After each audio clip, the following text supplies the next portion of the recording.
my my apologies. This is unusually late. I had to break land records getting. I could not get it fast enough. I was not going to cancel tonight's show, though. But listen, if all of a sudden some men in uniform with badges come in and say, "Sir, would you please stand up, put your hands behind your back?" I broke all land records getting back, fam. I had to be with you. You know what I'm saying?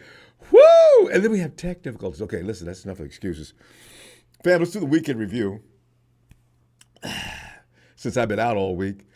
But anyway, George Kittle fully repaired and healthy. Oh, God, yes. Pearsall finally signed Aiyuk deal.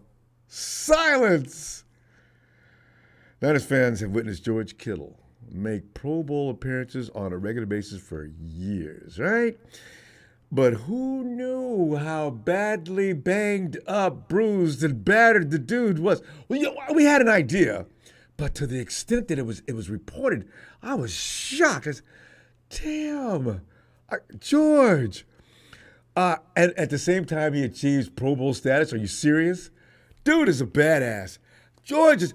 Just look up the term badass. Just see a picture of George Kittle next to it. Not Rambo or any of the other guys. Arnold. Tough guys today, they are not tough. First round pick, Ricky Pearsall is last of 8 2024 draft picks after signing his contract. Meanwhile, the rumors are multiplying regarding the teams interested in taking Brandon Aiyuk out of San Francisco. The ongoing drama. You knew it was going to be a hot summer. I told you about this 2 months ago. Man, it's going to be a long, hot summer. You watch and see what happens. Going to the phones for a weekend review tonight and would love to hear your thoughts on the many Niners positives and negatives. Big show, I know, man. Jalen. Jalen! Right along with where you are today with the Brandon Aiyuk drama. Fam, 49ers have signed Mrs. Pearsall's baby boy, Ricky, to his rookie 4-year deal.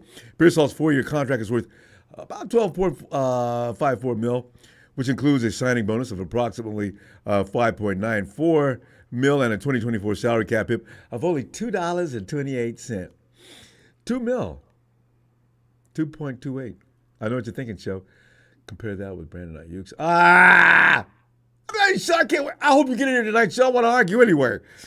Anyway, and I'm already loving the kid's confidence. So Ricky Pearsall, remember right after the draft, Ricky told reporters, yeah, just being a receiver. This is a quote. You have to be really good at getting open and catching the ball. Those are the two most important things. I think I do a very good job. I think I'm elite. Ricky, you think? Really? I like that. I like that a lot.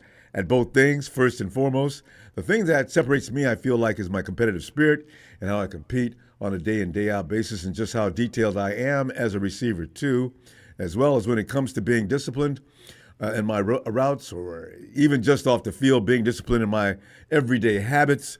So I feel like that separates me, unquote. Yeah? Okay, we're going to see, man. You ain't played a grown-ass man yet. Okay, we'll see, though. We'll see. But, sharing how Pearsall looked during the 49ers offseason program, Kyle Shanahan stepped in to say this, quote, he's doing a good job. He's got really good hands, so he's rarely going to have a drop. Oh, Brandon, these are not things that you think. I don't think you want to hear these things, B.A., but listen, man, I feel your pain on this. Blame J.J. and the Minnesota Vikings, who need their ass kicked for that contract. But anyway, Ricky P is currently training with Depot as both are reportedly working with strength and speed coach Nicholas Hill of Exo Sports. They got to get together out there and bonding. All right. Aiyuk rumors updates. A new contender has emerged in the BA trade sweepstakes that may or may not actually be a big deal. Since the draft, the Steelers have been the team most often included in any Aiyuk trade conversations for sure. And that's why, if it's going to happen, it won't be them. Now the Patriots are the team that would hypothetically benefit from Aiyuk's services. Ben Vola of the Boston Globe reports. He floated out Aiyuk as a trade idea for the receiver-needy Patriots, amongst some other things they need. He stated that if either Drake May or Jacoby Brissett are going to succeed, they'll need a proven number one wide receiver, and suggests New England call the 49ers about acquiring their star pass catcher, which is, of course, Brandon Aiyuk. He's right, you know. Yeah, Aiyuk is good at having a player like him would help any offense, particularly one like New England's, which is painfully lacking talented receiver, except for Kendrick. Kendrick Bourne, man, Kendrick would love this. He look up and say, "Oh man, Kendrick would meet him at the airport." Brandon Aiyuk, man, we go. You know what? I ain't had nobody to work with out here, man, but I got you now, boy. We go tear up. Kendrick, I need to get you back in San Francisco, man. As far as the Steelers are concerned, it would take an offer San Francisco couldn't refuse, but New England wanted to ship out a package like cornerback Christian Gonzalez and a 2025 first-round pick. 49ers may have to sit up and pay attention to that one, though. Word is that it isn't the first time the Pats and 49ers have been involved in trades either. During the draft, they were connected and plenty. Wow, particularly this, according to this report, on day 2 of the draft. I remember that. Remember day 2, they were talking about Debo? I don't remember anything about Aiyuk. Was it not confirmed or something was going on? But we knew one of those guys was being talked about at day 2. It was either Debo or Aiyuk were available for the right price. There hasn't been any hard reporting that Aiyuk is being shopped, but he's an all-pro wide receiver who was perceived to be available since he's still negotiating a long-term extension with the 49ers. Nothing unusual there. The only real reporting on the Aiyuk situation really has come from Adam Schefter and Ian Rappaport, both of whom reported that negotiations are still ongoing and that San Francisco wants to keep the receiver. That pretty much contradicts Aiyuk's recent conversation with Commanders rookie quarterback Jaden Daniels, where Debo told Daniels, quote, and you saw everybody's talking about it. They said they don't want me back, I swear. Brandon, come on, man. Not for that price, I guess. You got to come back down, man. You said 27, 28, that's fine. They'll give you incentives. You'll hike it up to 32 or 33 because you're a bad dude. No, Big Show, you ain't right. That's why the price any deal with the Steelers, Patriots, or otherwise would be so expensive.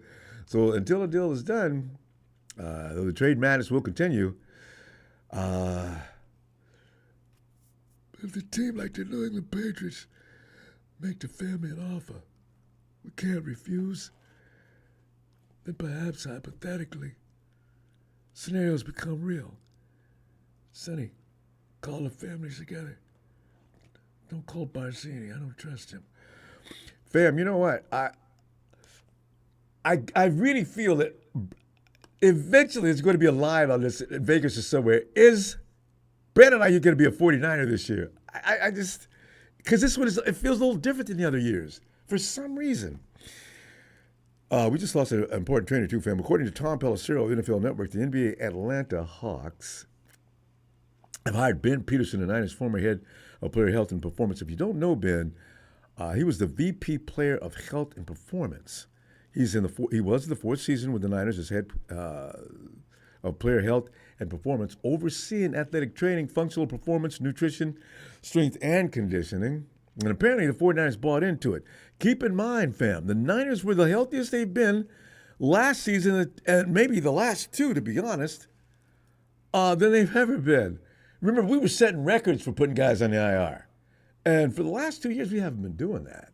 Maybe it took Peterson a minute to get it together and get everybody to buy into his program, but it's been good with him. I'm kind of concerned about this. He managed and orchestrated all available resources, ensuring Niners players were provided the best standard of care with the goal of maximizing their availability, which is always extremely important. He joined the Niners after spending more than 2 years as the director of sports science with the Philadelphia Flyers of the National Hockey League. In his role with the Flyers, he helped integrate strength and conditioning, sports medicine, physical therapy, and nutrition. You know what? This dude has got a lot of experience, and he's brilliant. Prior to the time when he was in Philadelphia, Peterson was director of research and analytics of Catapult, a global category leader in elite sports technology. At Catapult, he worked with teams in every major professional league around the world. He's seen every injury possible, helping them identify and evaluate contextual analytics by measuring training loads and biomarkers to improve the performance outcomes and reduce soft tissue injuries of their athletes. This is a huge loss. I really think so. I don't know my problem is who they're going to replace him with. Is he going to know as much as this guy? Are we going to continue to send parades of people to the IR? And if it is, you can directly, Kyle, John, why did you guys offer him some more money or something? Maybe he just wanted to go. More challenges for him? This guy sounds like he likes being challenged. He goes from the hockey league to the NFL, now he's on the way to the NBA. Baseball players don't get hurt. No, really not, seriously. Finally, George Kittle, sidelined for Niners offseason program as he works his way back from core muscle surgery, right? Last month, he told reporters that he is recovering well and is on track to being ready for training camp. Oh, that's good news, air quotes, good news. GK and the Niners vets will report to training camp on July 23rd, giving further time to heal up. GK, get well, man. But get this. And I don't know if you're aware of this because I thought he just had maybe an injury or two. GK has also been dealing with a lingering shoulder injury for years, so we knew about that. And each year he said he wasn't going to get fixed. He didn't. But it was always a ticking bomb, right? You've seen the protective sleeve he regularly wears over the right shoulder during games, right? That's not there for decoration. It looked hard, tough. No, he needed that sleeve. That injury finally healed thanks to a separate injury, though. Did you see GK on the Busted with Boys podcast the other day? I was watching. I was like, damn. Oh, I can keep saying what I was watching. Damn, George. Damn. You played all season in that condition and still a Pro Bowler? He ran those miseries down, saying, quote, my shoulder's been messed up since high school. Dude, all through college like that. I play tight end, so I don't even throw a football or anything like that. I'm just blocking engaged. My shoulders don't bug me too often. George, you know what? The arthritis is going to come later. I got a feeling, though, bro. But you know what? Don't worry about that, right? He says, but I hurt my shoulder in the Super Bowl. AC sprain, chipped a bone, and now that it's mostly healed, I can throw a football again. It's like a kid that gets hit in the head, and you wake up with a superpower. I can throw a football. It's unreal. It doesn't make any sense to me. I started throwing the football when it started feeling better, and I could actually zip it. That means you can lift it up. He goes on to say, I'm like, oh, that's what it feels like to throw football. My labrum doesn't hurt anymore. When I throw, what happened to where I can throw footballs now? Yeah, I get hurt, and I can play catch now with my kid at some point. I didn't even know George had a kid. When did they have a kid? Okay, he said, GK added that excited last season with several injuries, or exit, I'm sorry. He only hesitated to list them all because he wanted to avoid potentially getting his team in trouble. GK noted that he believes the 49ers reported everything. He finally adds, there's more. NFC Championship game, third play of the game. Someone stepped on my foot and I got rolled up on and I tore the MCL of my big toe, unquote. Wait. GK was seen with a fractured rib. Dude lost almost 30 pounds after the Super Bowl because he couldn't lift due to his injuries. The dude was a walking hospital. George commented that he is feeling great now. So Claire's big, hunky, bad dude. Husband is almost 100% healthy and only has about 10 more pounds to regain. Fam, do you realize with, well, Red, you can leave anytime. It's okay with me. In fact, a lot of us would appreciate it. Do you realize George Kittle being fully healthy, what we're going to get now?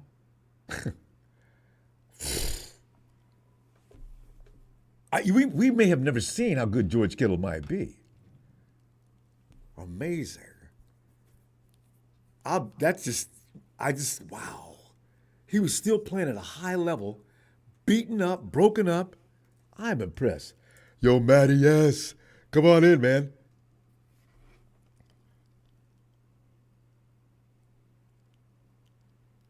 Oh, there we go. There we go, buddy. Matty, there's so many positives. I didn't list all of them because guys like Red, I didn't list everything. But you know what? Best running back room. We got 2 top 10 wide receivers. I got a healthy George Kittle. Matty, I came in here to inspire you tonight and tell you your 49ers are some bad dudes. Oh, dude, we're better than we were last year, brother. I know people like to argue about that, but it's true. This is a better team Yeah. than last year. Hard to imagine They're that, just but it jealous, is. buddy. Whew, man. Can you imagine how, like, I don't know, man. I mean, I know what it was like being kind of jealous of the Seahawks being good every year for a while. We both do. So, like, God, I get it, man. Now we're being hated on. I know, We're hated on anyway, so it doesn't even matter, man. Like, right? I know. win, lose, or draw, man. People just hate us. I don't get it. Well, you know what? It's envy. It's still some. Oh man, we can't stop them. So let's talk bad about them. Yeah, pretty much, huh? Yeah, it is. Yeah, dude. Can you believe how much George Kittle played through? I had zero idea. Not. I mean, I knew he was a little injured, but I had no idea the extent, man. Stuff that, like, I'd be, like, hospitalized. He's, like, playing football. Man, at any course time during the year, did you ridicule? I did. I said, George is loafing. I think sometimes I said it, sometimes I was thinking it. George wasn't loafing. George was in pain. Yeah. Lots of pain, probably, man, considering some of those injuries. I mean, come on. I mean, it's just, I don't know, it's something you use all the time. Like, yeah, so hats off, man. He's going to be fired up and ready to go, man. I'm so excited about this season, dude. The only thing that's going to suck is we're going to have to wait, like, the whole weekend until Monday night. I know, right? All our friends are going to be watching football. But that's good, Matty, because you know what? Watching their teams. You could take shots at Dallas, L.A. It'll be fun to work them. If they lose, we could just get all over them. I did that last year. Unfortunately, we won our opener, but I was talking about teams that played before us and everything else. I love it. Oh, my goodness. Woo! I love it, dude. God. Who did we open with last year? Why am I drawing a blank? We had the Rams in week 3. We opened with a pretty good contestant. Steelers, yes. I was afraid of the Steelers. Steelers are tough. Anytime a team's not soft, like some of the teams we play. Yeah. I'm sorry, go ahead. Well, the Steelers played decently tough throughout the season. I mean, they didn't lose it. I mean, obviously they weren't the greatest of teams, but this is how good we were. I don't know. I feel like they may be a team to watch a little bit. I'm curious to see what they do with Russell Wilson. Oh, I forgot they've changed that status. Well, there's a lot of yeah. Well, there's a lot of newness to the season coming up, and like you mentioned last time, I think at least when I talked to you, you brought up the fact that this is our first year without Pete Carroll in a while. I know, right? So just different, dude. It's just different. We don't know what to prepare for or expect. It's like Jimmy Ward used to say when some of us were like a little anxious about playing the Rams or the Hawks or something. Yes, they got a few different players, but they still do the same thing. I hadn't thought about that. You think they level up, but they just don't. They don't. I just, man. But the Hawks are going to be a surprise. They're going to do some things we've not seen before. Yeah. Could be a tragic game. Cardinals are always going to play us tough, definitely when we go down and play them, they always play us tough at their house. They get up for the 49ers, and they really do. We're going to have to put up that lot, Matty. In the Super Bowl, every team the 49ers play this year is going to be fired up. They don't want to get embarrassed, and if they can knock off the 49ers, they will be delighted. 49ers always been touted already as being the best assembly of talent in the game right now, except for Mike Florio, who says the Detroit Lions are better, but Mike doesn't know anything. No, he doesn't know anything, man. And you just said it. You said it on the nose, man. There's going to, the teams we play. Obviously, everybody wants to win, but knocking us off for a game is a badge of honor at this point. Yes. So, it's like the Cub Scout badge. Yeah, merit badge. Campfire making, not tying, 49er killing. Matty, you were Boy Scout too, weren't you? I loved it. No, I should have been. I'm a camping machine, though. Should have been. It's so much fun. God, I love that. But anyway, we're going to be the guys that people are going to go after a lot. And so with that being the case every week, that's why it's hard for teams after they go to the Super Bowl, win or lose, to have an easy way through the season because teams they play above their heads. They get away. They do things. Yeah. They just, Yeah. Well, we're not, dude. We're just. I don't have any of that feeling like like you always hear that comment. People are talking about the soft or the what is it, Super Bowl slump? Like the next year, it's like wah wah. And it's like yeah. what? I don't see it this year, man. Not only did we get better, unless Brock completely falls off, like Oh, what are you going to do about us? not going to happen. He's a perfect. It's a perfect scenario, Matty. Yeah, Brock's dude. in his I'm not worried contract about him. year. He's going to play his ass off. He's always. And what I wish he'd do right now, stop telling people how much you're doing and how much you feel like you've improved. I don't want people getting ready. I want them to get caught off guard, which is maybe impossible at this point. Oh yeah, But still. absolutely. You never know. So I'm sure we'll catch some people off guard. I think we're going to take. I think we're going to take the Jets to the cleaners. Ah, Matty, seriously, how do you feel about that game? Are we going to be okay? Brees Hall cannot. Yeah. Our run game has to be intact that night. If Brees Hall gets loose, it's going to be a long, rough game. But the head coach familiarity, man. He has a heads up on some of the coaches that might be playing against us. So I like Robert Saleh. So obviously I wish him the best. Past week one, I wish him the best. Yeah, same here. I don't want to see him get fired, and he will be fired this year if the Jets don't make the Super Bowl. He really will, because they've got everything they need. They got a great defense. You got Aaron Rodgers. You got a tough offense. You got an offensive line. I understand has been repaired too. That's something I want to see right there. I want to see the offensive line. That'd be a huge deal for him, because half the time when we were playing him in Green Bay, he was running for his life. Yeah, that was know funny, what I mean? Yeah, I do. I was always amused. Oh, it's hilarious. Never gets old, dude. And how many times did we take him out of going to the Super Bowl? At least a couple times, at least. Did he get by us once? That camera shot, I wish I could go find again, though. As Aaron Rodgers was being dragged down by, it looks like about 15 49ers, and he just his face kept staring at the camera as he was going down slowly. Yeah, slow motion, man. It's playing for the whole next week. I said, Aaron, just go down. It might be easier, but you're not getting away. God. Just take it like a man, bro. They got your number. It's hilarious, dude. I love it. Let me see you Sunday, and I promise to be on time. This is Time ridiculous. flies, I got to do better. Always ends quick. Yeah. All right, fam. We'll see you Sunday, and have a great night.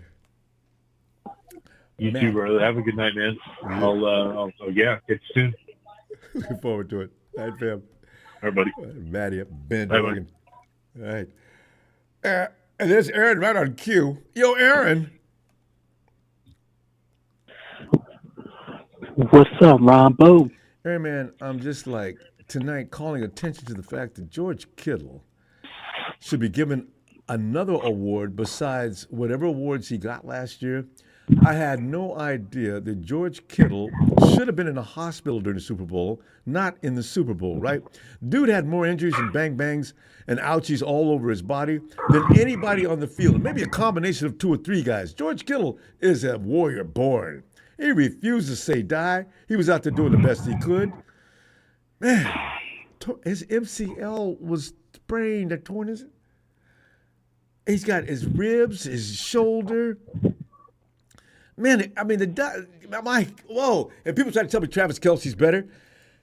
But by the way, Aaron, on all stats compared, Travis Kelce is not better. George is better for the run game. Travis he offers nothing when it comes to the run game. He does not help block. He does not help do anything. All right. He's ahead of George in catch percentages by a few points.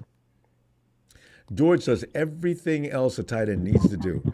So anybody wants to argue that Travis Kelce is better than George Kittle, I'm ready. I got numbers and everything. But Aaron, stop. Let me stop. What are you thinking here? George, BA, and they don't want me. I swear. What are you thinking? I'm sorry. Yeah, man.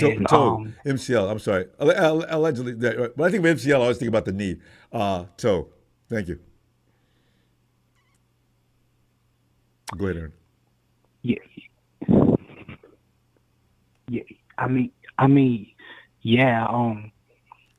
George Kittle is just tough, man. He I mean, he was still balling with that core muscle injury, and he Oh, still had a All Pro season. you mentioned that. Yes, core.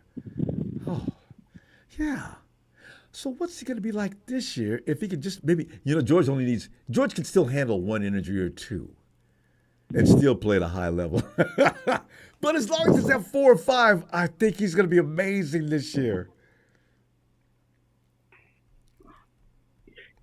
Yeah, especially the tight end we brought in, Logan Thomas. Oh, there's another walking hospital case. Well, I just hope he stays healthy. If he can get through the entire season, well, that could be special. Yeah, especially Logan Thomas is mostly like a pass catching tight end, Mm-hmm. 6'6", and he's more like a red zone threat. Yep. So Give it's Brock gonna some be big, long interesting. targets. Yeah, yeah. That means his wingspan's up to God knows how long. When he reaches up and fully extends, 6'5", guy turns all of a sudden into 7'3". If he jumps out. Yo, man, that's just just put it up there, Brock. Put it up there. He can do it. Ah, God, dude, I can't get past it. But yeah, yeah, and also he lost 30 pounds. He got 20 of them Um, back. He got 10 to go. oh, okay. Yeah, I might have misread it. So No, he at one point he had lost that much. He's been working on it ever since, though.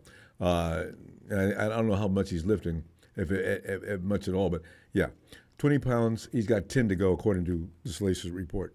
100% healthy, 10 more pounds to regain. He'll be fine.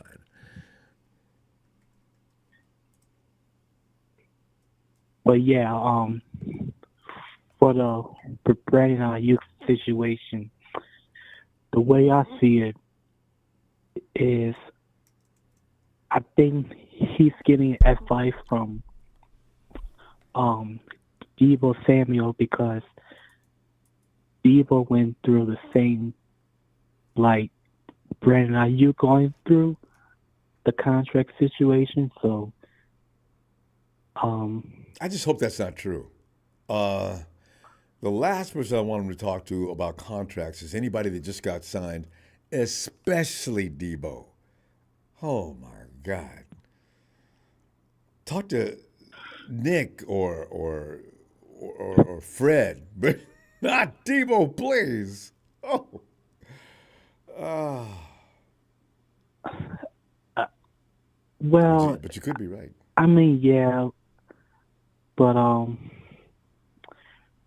I mean, if they, at least give him 28 million a year with some incentives, then That should be good, right? I think he'll be happy if he accepts it. Uh, I, rumors are, and there's rumors, there's nothing to substantiate. 20, somewhere between 25 and 27. I've heard three numbers. I'm not sure where they're getting their feed from, unless they're just making it up. But yeah. See, he doesn't understand. He's the number one receiver on this team, but this team has multiple weapons. You're not carrying the whole load. So you're not supposed to get Jefferson money. Jefferson pretty much is. Yeah, I mean, hopefully they'll figure it out in 6 weeks. So, Oh, I wish they'd do it before then. Oh, man. But you're right. Could be up to 6 more weeks. Maybe longer. so yeah. So, you know, in that week 1 game against the Jets, um, the one thing I'm kind of worried about is the Jets D line, because they have a pretty good D line. And they've built their offensive line. You know what? I'm going to not have too many lofty expectations for that game myself. How about you? I don't really know what to expect here. I don't know how good they're going to be. I know Aaron hates to travel from East Coast to West Coast. That'll be but it's the first game of the year, though. They could be in town for a while. Yeah, but I still think we'll beat them, but I don't know by how much. It'll be decided in the fourth quarter. I'm almost certain of that. And I don't like being a fourth quarter game with a guy like Aaron Rodgers. Okay, you know what? I'm hoping it's like at least a 10-point. Oh my God! I almost said a 10-point lead in the fourth quarter. How many times have we had a 10-point lead in the fourth quarter and lost? God, I must. Oh, God, 14, 9, anything but 10. Oh, yeah. I think like back in 2021 when we played them, well, when Aaron Rodgers was with Green Bay, and I think Jimmy Garoppolo threw a touchdown to Juice Check. Mm-hmm. It was 28-27, Mm-hmm. and we gave Aaron Rodgers the ball back, and he just took us out. Yeah. And everybody said, Juice should have known to wait and don't cross the goal line. I said, what kind of argument is that? You get that TD now. You just don't promise you're going to get it the next play. But if you could have just got the ball to the 1 yard line, run the clock, maybe it's not so stupid, but it sounds risky. Yeah, don't count anything like that in the NFL, any other football league for that matter. But if he does that, we win the game. Run the clock out. Yeah. I understand the argument. I can't respect it, though, but I do understand it. All right, Aaron. Oh, whoa. Aaron, we're going to go. I'll see you Sunday, all right? All right, Ronbo. Just have a great weekend in between now and then, all right? All right, Ronbo. You too. Have a good night. Thank you, Aaron. Night. Alex, hey, Brian, is this the law? Hey, Brian, come on in, man.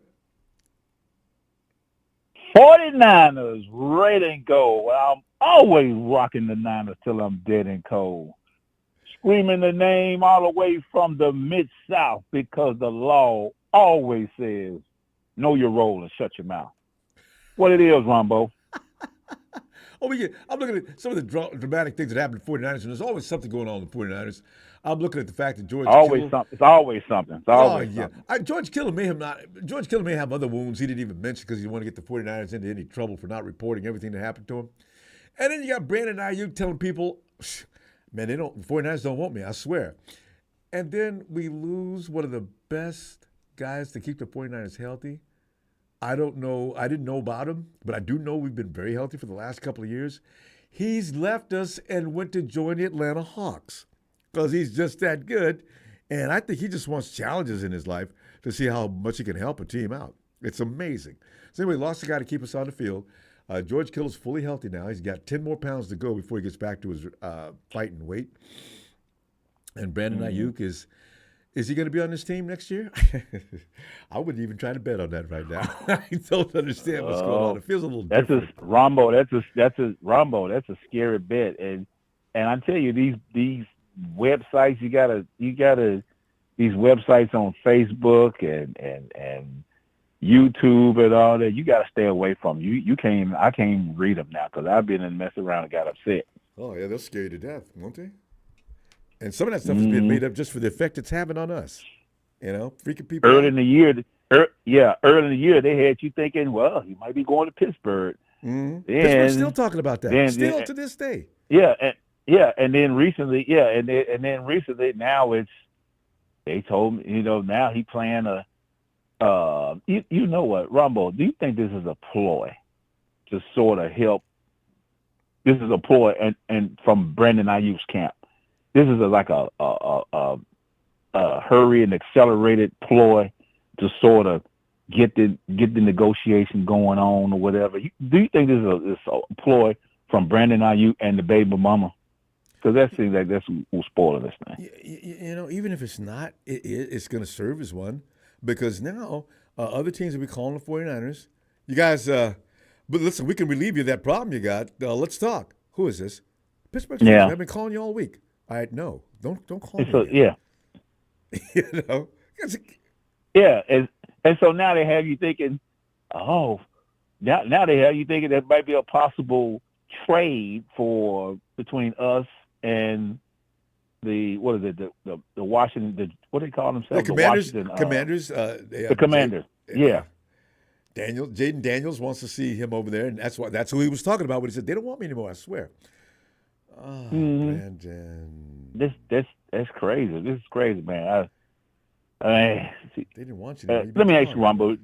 Do you think this deal will get done before the season starts? No. And if I had to bet, if somebody said you got to put a little bit, put $5 on it, I'm talking grand. Put $5,000 on it. Is Brandon Aiyuk going to get signed before the season starts? No. I don't. He'll lose face if he gives in now because he's overly committed. He said the wrong thing too many times, and he's going to have to stand pat on it. The 49ers are not paying him over $30 million a year. APY, it's not going to happen. Yeah. So what is his number? What has he said? What has he said? What is it going to take? What has Brandon Aiyuk out of his mouth? What does he want? That's the thing. What is his number? What is his number?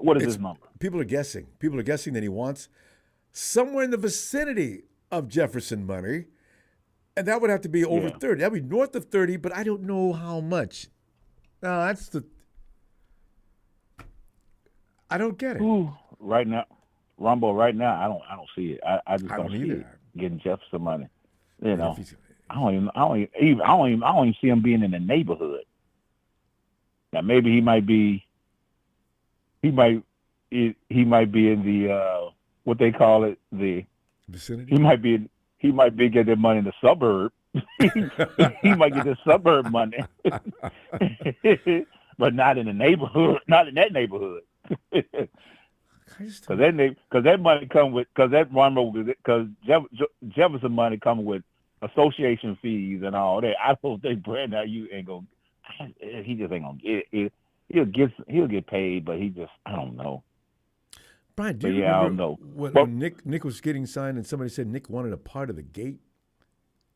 See, a lot of these things that are being outrageous. Yeah, we're gonna. He wanted to own it. He wanted talking about ownership of the team and all that other stuff. And I do not believe. Come on, Nick. No, I don't think. You think Nick really? I don't think Nick's camp said that. I think Nick, people are playing with our emotions, especially media people. Nick, we need you to rush the passion. We do not need you to terminal ownership. You only been in the year. You only been in the league 4 years. What are you worrying about? Why is he worrying about ownership? But yeah. But hey, Ronbo, you know what? I also saw a reel, I think, where the media asked Fred Warner who's having, as far as OTAs, who he think is having the best OTAs, and they said, D Winners, he said D Winners, he was having.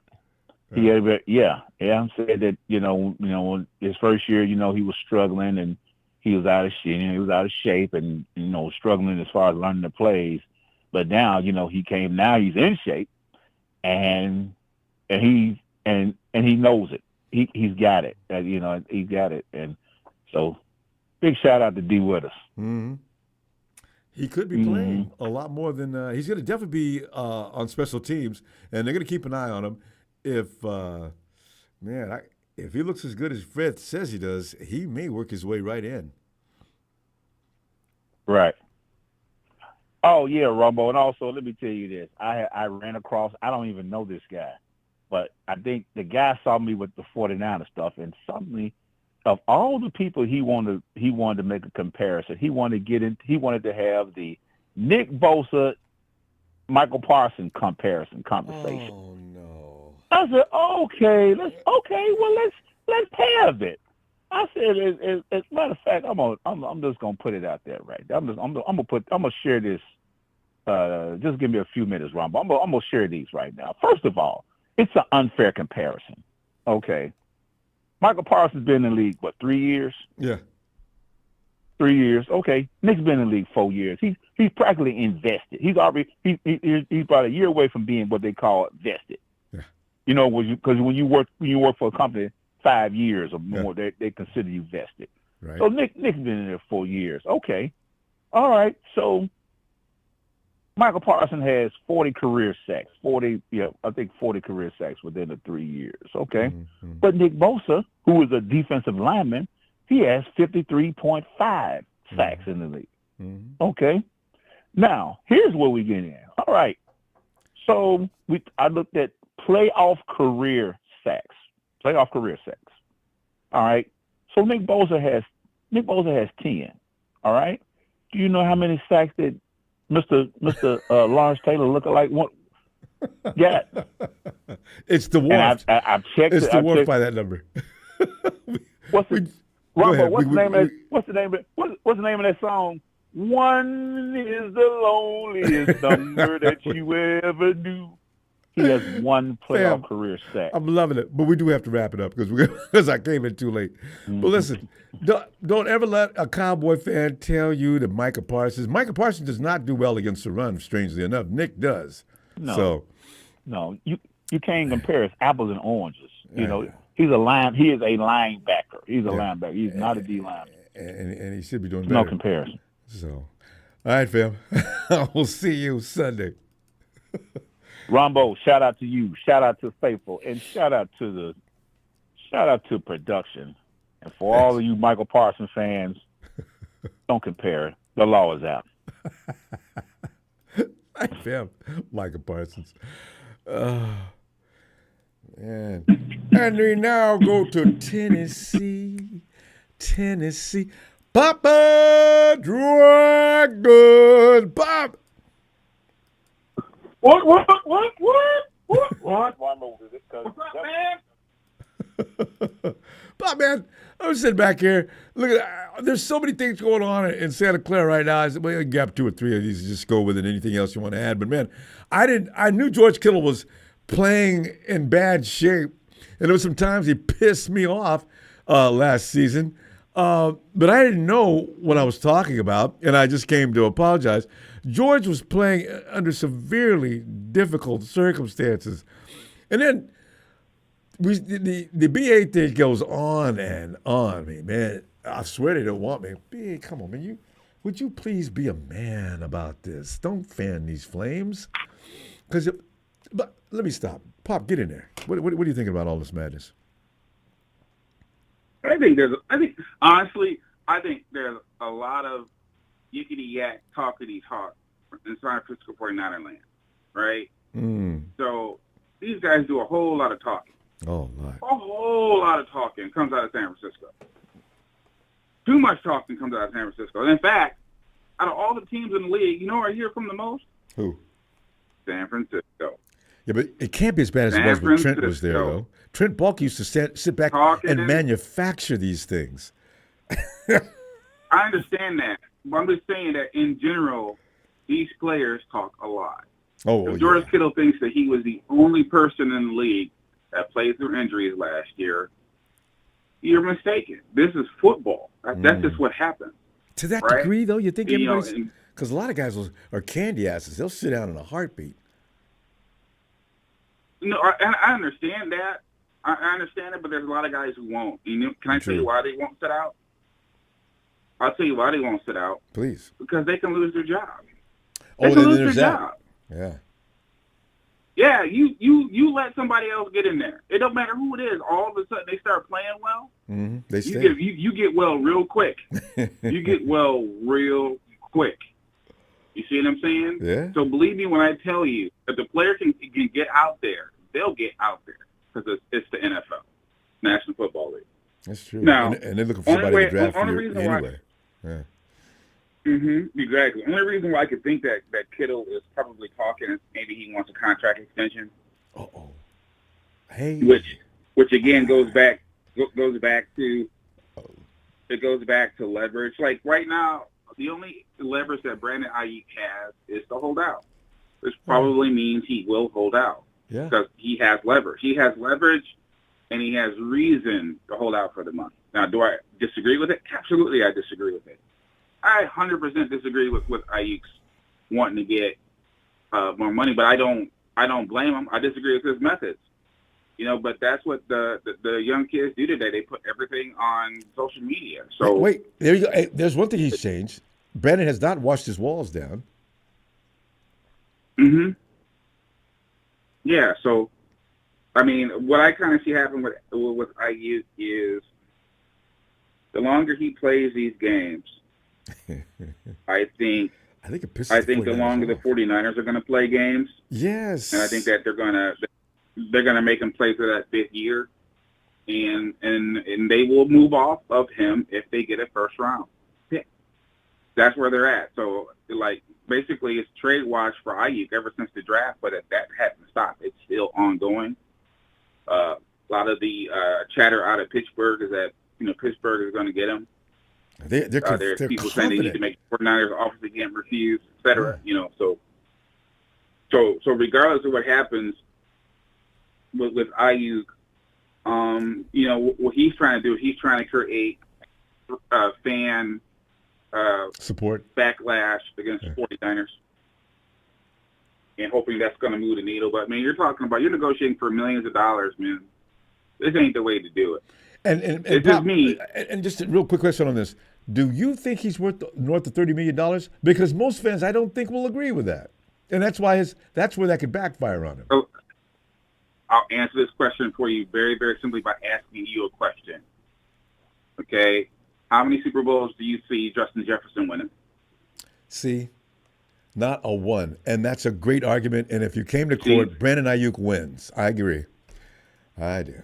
I'm just saying, in general, if you look at the situation for what it is, I understand this person gets this much money and you get this much money, but there's only one player out there who really took less to win, and he won 7 championships, and that was Tom Brady, right? So as far as I'm concerned, overall, yes, you want to keep your players. He's homegrown.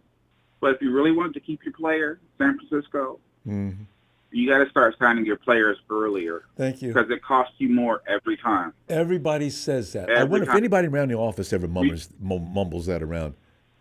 Wow. We shouldn't even be here. Well, as long as Jed York's not mumbling and Parag, then no one's really mumbling because they kind of do business. I mean, these guys are just making stupid money. So they're making stupid money, but there are still principles to this thing, right? And that's it. And right? That's the bottom line. $30 million. Right. $30 million. What does that buy you in the NFL right now? That buys you 2 guards, right? Yeah. That buys you a right tackle and a center, maybe. You know what I mean? So it's like, in my opinion, I think that a lot of these players are just incredibly overpaid for this to be considered a team game, right? But this is a team game. If you want to win the championship, kind of a deal, then I think it's up to the team. The guys look at each other and say, hey, you know what? Maybe I will take a little less to stay. Now, again, Armstead was just disrespected. That wasn't a little less. That was like a lot less.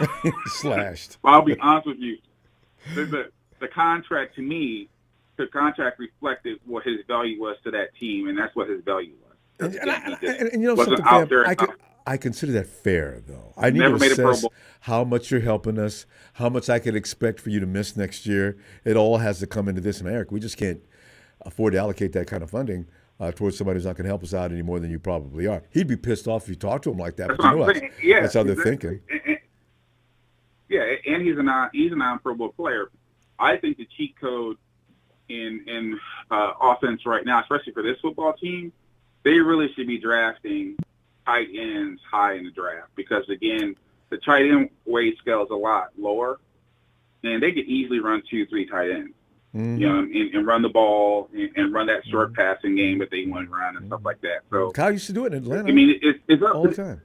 Yeah, all the time. So, as far as the whole situation goes, it's this. We don't know because we just don't. We don't know if all of a sudden Brandon's going to come to the table. Okay, I'll take 28, right? And if he says I'll take 28, 27.5, they'll probably sign him.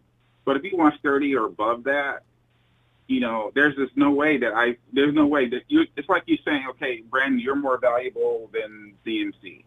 That's what it's like. That's what it's saying. That's what you're saying. You're more valuable than Fred Warner. And he's not. Not in this offense he is. I think if he goes someplace else and he's number one and gets that money, I think that's probably fair. That's legit. But I don't see him going someplace and winning the championship. Yeah. Not at that salary. And a team has an arsenal that matches the 49ers. Brandon needs to realize he's almost a role player on a team like this. Jefferson's not. Oh, he's definitely. Yeah. And he plays a big role. No, he plays a big role. He does. And I get what's happening here. And they're making the 49ers pay for making them wait. But that's, like I say, part of this problem has been caused by the 49ers. Amen. I mean, Fully you agree. can't sit there and put all the blame on Aiyuk. If you're going to let the market doesn't go down, it just goes up the more you wait. Now, how many times we got to prove it? Fred Warner, Kittle, right? Debo. It just goes on and on again, and they just get raped. They just get aspirated by these players because, one, they wait. Same thing next year. And then coaches are friendly with them. Yeah. Yeah. This is just what they do. Coaches are friends with them and everything. Yeah. Right. See, if Aiyuk and Shanahan had a good relationship, okay, Aiyuk would have got his money. But since they don't, Shanahan, we got to wrap it up, though, Pep. He's not personally invested in Aiyuk. You know what I'm saying? I really struggle with believing that because he wanted Aiyuk badly. He was so delighted when he got him. Yeah, but he doghoused him. Well, that's because he was trying to discipline him. That was love. And then he features Debo. Throughout the playoffs. Come on, man. Really? You know what? Please don't forget this. I'm going to write it down. I want to continue arguing about this. We're out of time now. But I'm telling you right now, he loves him some Aiyuk. He just wants to keep him in line. He's got it. He's got that mentality. That's the way he is. But Bob, don't forget. I will bring it up Sunday. Okay. All right. Well, money talks, Ronbo. Money talks. I agree. If you want, you got to put a ring on it. Give him Master Bam and boom. Jacket. Better put a ring on it. Good night, Pop. God, right. Pop's in concert. Let's get Lorenzo there quickly. Oh, my God. Lorenzo! What's up, Ronbo? Oh, Lorenzo, man. Lorenzo, what worries me is I'm gonna try a week here and there where I don't have to talk about Brandon Aiyuk. But Lorenzo, each and every year, there's somebody the 49ers wait too long because, Lorenzo, do you know the 49ers the talks were gaining momentum. And all of a sudden, Minnesota does the unbelievable. John Jefferson gets what? 30 what? Oh! And now Brandon Aiyuk say what? They gonna give him what? Yeah. Brandon, calm down. Take your ego, put it over here, and come here and let me talk to you. You are not Justin Jefferson. You're a great wide receiver, but stop. You're not gonna be poor when we get through paying you. God.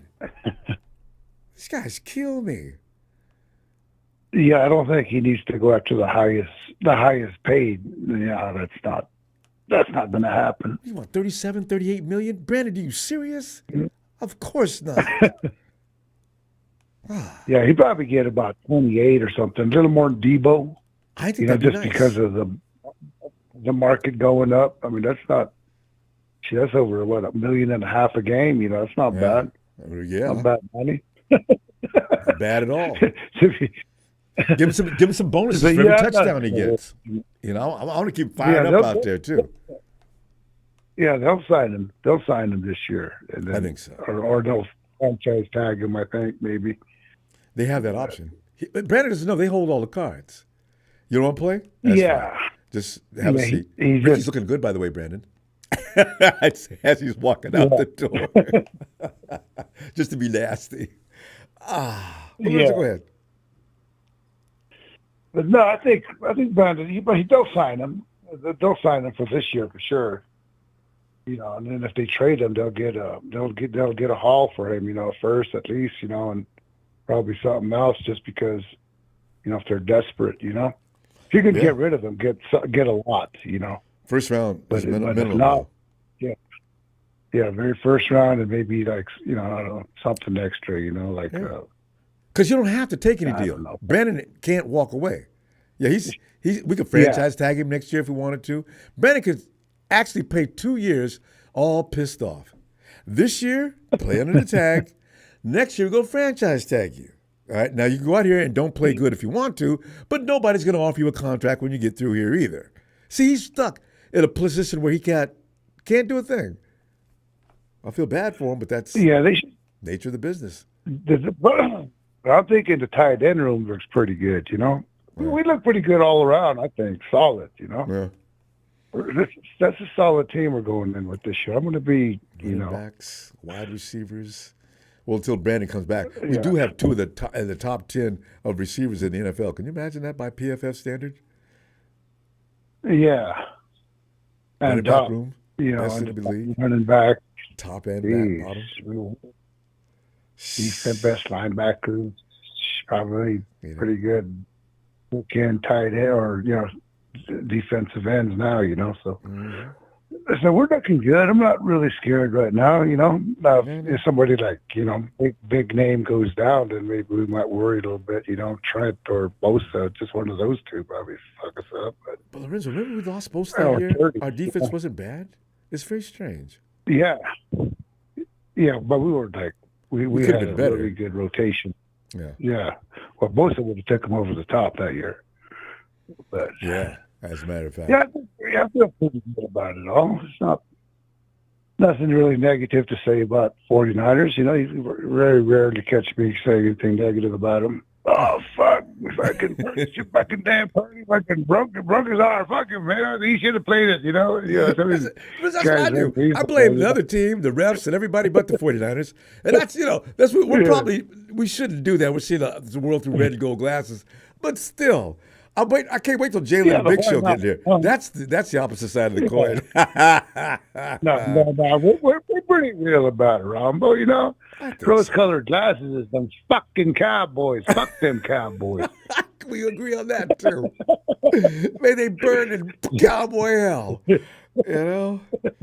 Jesus. My buddy was laughing about him. So, Wisconsin, he thinks they're in there. Green Bay.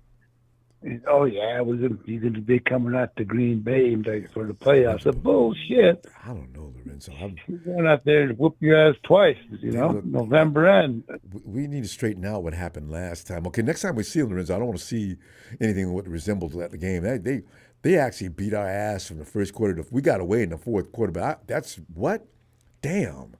Same with Detroit. Those are two teams I want to see the 49ers bury and walk away and say, now, just to let y'all know, they ain't all that. I want that so badly. Dang. Yeah, they won't. Embarrassing. They shine for a year. A lot of these teams, they'll come up for a year, you know, make a little noise, then you see them back down there at the bottom. So I think the Packers probably be in there. I don't think they're as good as us. So, no, they weren't last year either. They just came out of a bag on us. They just kind of. Isn't that the one? No, what was the one they were all slacking? That was against Detroit, huh? When Chase Young was like, just Detroit was running along and shit like that. I need to go back and check the stats. How many yards did they run up on us? It must have been near 200. Dang. Both of them. Yeah, it's quite a bit. So many. Oh, God. What do you pick up? Yeah, I think this year we got it. Our run game, our run stop should be a lot better this year. I don't know what the hell happened last year. It was like a weird little. That's why I think it was mainly coaching. It was a lot of like stupid coaching, you know. That was part of it. There was a lot of like, a lot of times you're like, what the hell? What do you do that for? You know, even I know you don't do that. You know. Yeah, you can't put your wide receiver, your defensive backs. They've got to be deployed in a way where they can play both the run and the pass. And you can't. Wilkes had them situated so far off the receivers. Now they're so far away from the line of scrimmage that by the time they get to that run back's already. If he breaks the initial line of scrimmage, he's got 20-yard gap before the guys even get wind of what the Wilkes, I don't know what he was thinking. Some of these things are fundamental in principle. Anyway, what was that one game when it was like about a fourth, a third, or it was some crazy number, and you just like, why the hell did he call that? And they made like an easy first down on us. I forget what game. It might have been Detroit or something, I think it was. That was a weekly thing, though, too.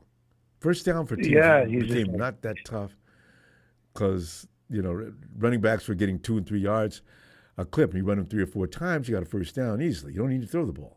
Yeah. And you're like, that's the one guy you're supposed to be covering on this down, and nobody's on him. You're like, what the hell? Oh, well, he blitzed. And ran past everybody. Yeah, he did some strange things. I'm thinking that's I'll blame that on the coach. He's not here anymore, so fuck him.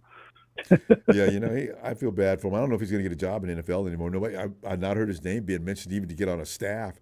A lot of people, he got exposed for some things that might have been weaknesses in his whole concepts. So I don't know. Yeah, because he made some pretty bonehead defensive calls there in the playoffs. I know that. Wow. And a lot of people they listen to is that Nick Wright and stuff like that. But what the fuck? Good listen to that guy. Rizzo, we got some time Sunday, man. We'll be looking for you. We're gonna go now. All right. Yeah, I'll see you soon. Have a good night. Have a safe weekend. Peace, Rizzo. Later. Always a pleasure, fam. Yeah. We're hearing from Lorenzo more now than we did last year. I love when Lorenzo gets in here. Oh, here we go. Well, it's a big show. So get in here, man. I love that fanfare every time you so graciously introduce me. It's really wholesome. Show you are royalty. But I gotta be careful. What's that? Who was that? Was that Steven? What was that, Steven? Wait, what was that, Steven? I didn't hear you. Sorry. I said, are we shit talking Debo and Aiyuk today? One of them, yes. Hey, show. I've never heard you really say a lot about Debo, though. Because he's not making any noise right now, and he doesn't really deserve to be talked about. Out of sight, out of mind is the way I see it. Unlike his other cohorts in BA, who we will not be, unfortunately, stop talking about until he's either traded or something else happens. He's forced to play on his 5th-year option. But I do foresee trade in the near future. I got to be careful what I say at night because the soy boys in your comment section tend to get a little bit sensitive of what I have to say. They like to think I cry all the time and whine a lot. And say I have a whiny voice and can't stand what Papa Dragon says or Jalen says, or they cry more than they think I cry, but I don't cry, which is funny. You know so what I mean? Does not cry. He lays it on a level and tells you plate straight. He draws from the hip. I just keep it 100. I keep it 100. I don't sugarcoat shit. I don't wear the red and gold goggles like you said earlier.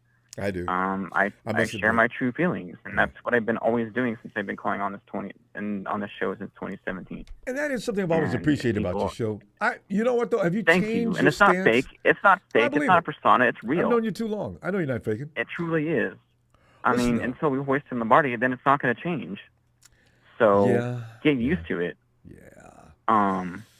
But anyways, the Brandon Aiyuk situation, he's becoming a headache at this point, Ronbo. He truly is. A lot of people like to compare his timeline to Deebo Samuel's timeline, but the difference is we never had CMC on this team when Deebo got signed.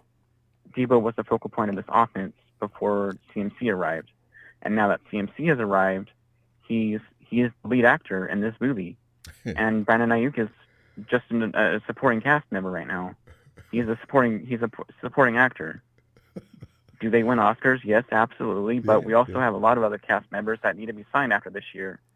And that's another situation that people don't take into consideration when they want to talk money. They always like the easiest thing anyone can say is, yes, Brandon Aiyuk is going to get signed. But they don't show you how he's going to get signed. Or they don't Detroit have versus everybody. They choked on 2 fourth-down calls. You were waiting for that, weren't you? hey, Don Bird, put that in your pipe and smoke it. So you know what though? Every player in the as league I was is money. interrupted. Yeah, go ahead. All right, I want to add on. But that, go ahead. I'm sorry. As I was interrupted, Aiyuk is becoming a headache at this point. He's not gonna. I don't think he'll play on a 5th-year option. And if we franchise tag him for 2 years, it's going to cost the team at least $22 million a season, and that's expensive. You know, that's $22 million a year that he's here without a contract sign. And we're giving CMC $19 million annually, and so you're talking about his APY, or what are you talking about here? You're not talking about a cap hit. I'm talking about his APY. Okay. 22. 22 is not a part of it. He's above that. No. I'm talking about the franchise tag is going to cost $22 million a year if we franchise tag him next year. No, from what I understand, it's 24. Which they have the option to do. You've heard 22. I've heard 24. Or it could go up. And really quick before I go, the dumbest thing the San Francisco 49ers did was wait until the wide receiver market exploded. They do this every year.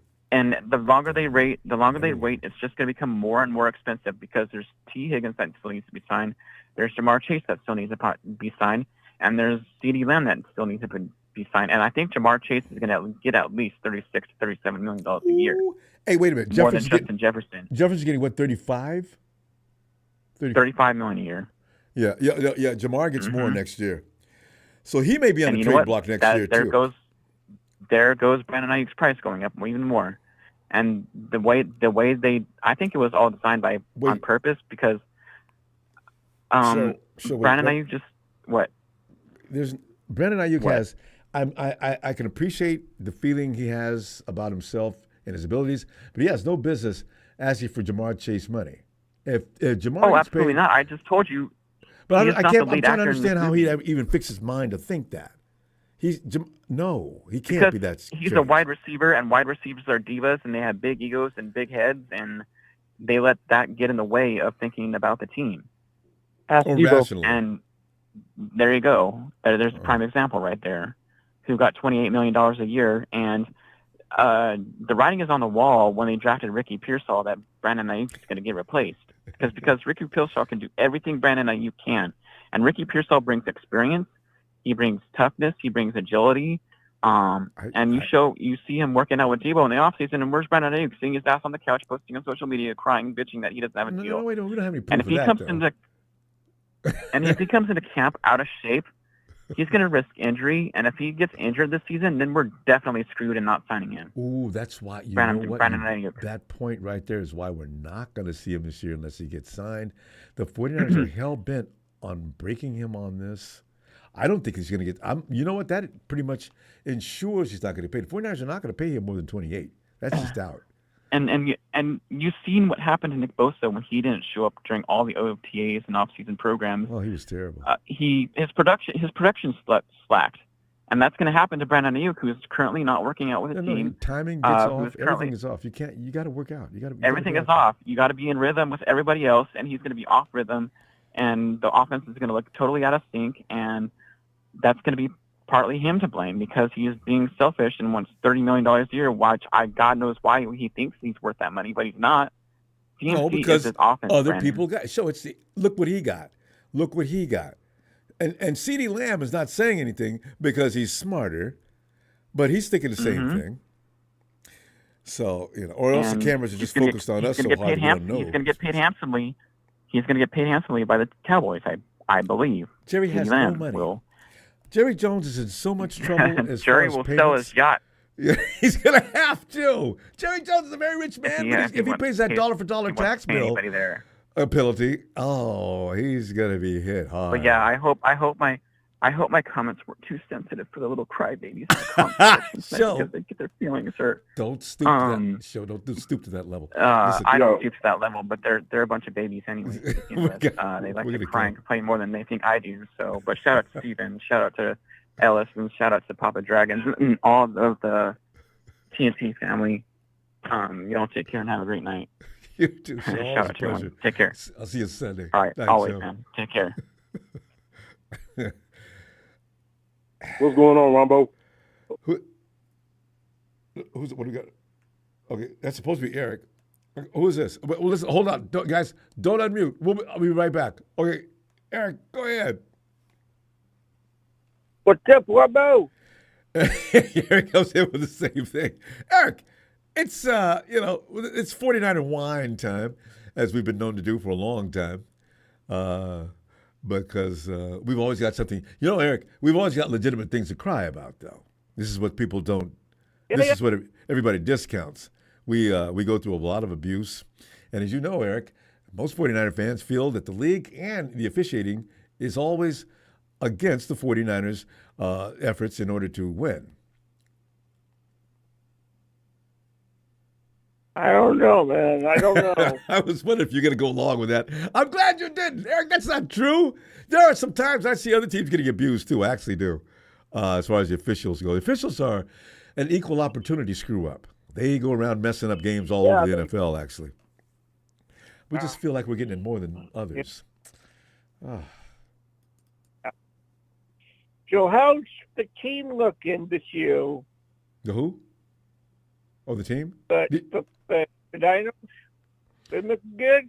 Oh, they look grisly. They are. I mean, we don't have. I was looking at some of the things that are being said. 49ers have two of the top 10 receivers on the team. As long as Aiyuk comes back, we have the best running back crew, top heavy, of course. But even down to the bottom end, we are still one of the best running crews in the game. And Christian McCaffrey, of course, makes that easy to do. Travarius Ward, number 3 cornerback in the game. You know what? This could go on and on. I don't have to talk about Trent Williams any, do I? Fred Warner, one of the best in the game. When Dre Greenlaw's out there, they're one of the best duos maybe of all time. It just goes on and on. The accolades are just ridiculous. So I don't know. We can't. It's a lot of pressure. If the 49ers go out there and lay an egg, it's embarrassing. Can't lose to Detroit. Cody still looking good? Who? Schrader? No word about Schrader in the media right now because there's no active participation with the media as far as watching any activities. But we'll find out because from the things that are being said about Cody, man, it sounds like he's like destined for legendary status for the rest of his life as far as football goes. This kid goes all the way back to high school and he was just vicious. So I can't wait to see what he looks like. It's going to be beautiful. That's all I know. That's maybe one of the reasons why the 49ers running back room is looked at with such regard. Could be. They're looking at potential and looking at personnel as well.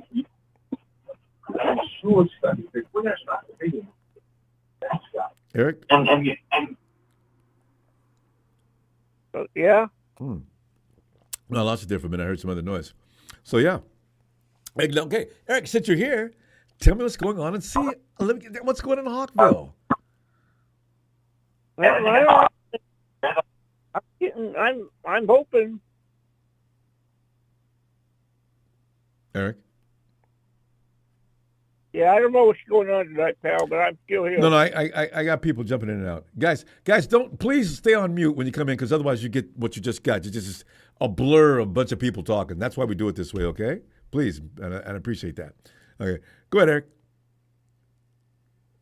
Yeah. Okay, listen, guys, we got to have full cooperation. The production's going to get mad. They're going to give you the boot. Please don't unmute. Please, I'm begging you. What is going on tonight, pal? They got something they want to say. Eric, go ahead, though. What were you going to say? I'm just hoping that we have a good season. Well, I mean, you were going to do that anyway, though. But you see any possibility where you've got to have some strengths on that team that you can recognize right now, right? Where are the Hawks going to be the most potent?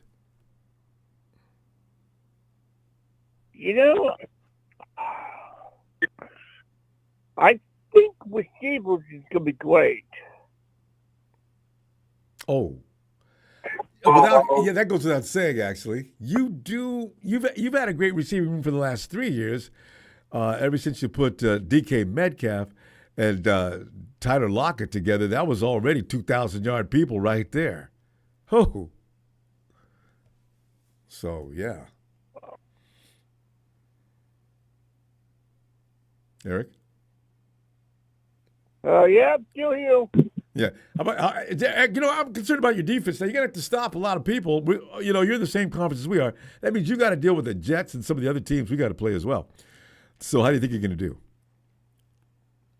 I'm hoping. And you got Geno Smith as your quarterback. I've always said, Eric, how do you feel about Geno Smith as your quarterback?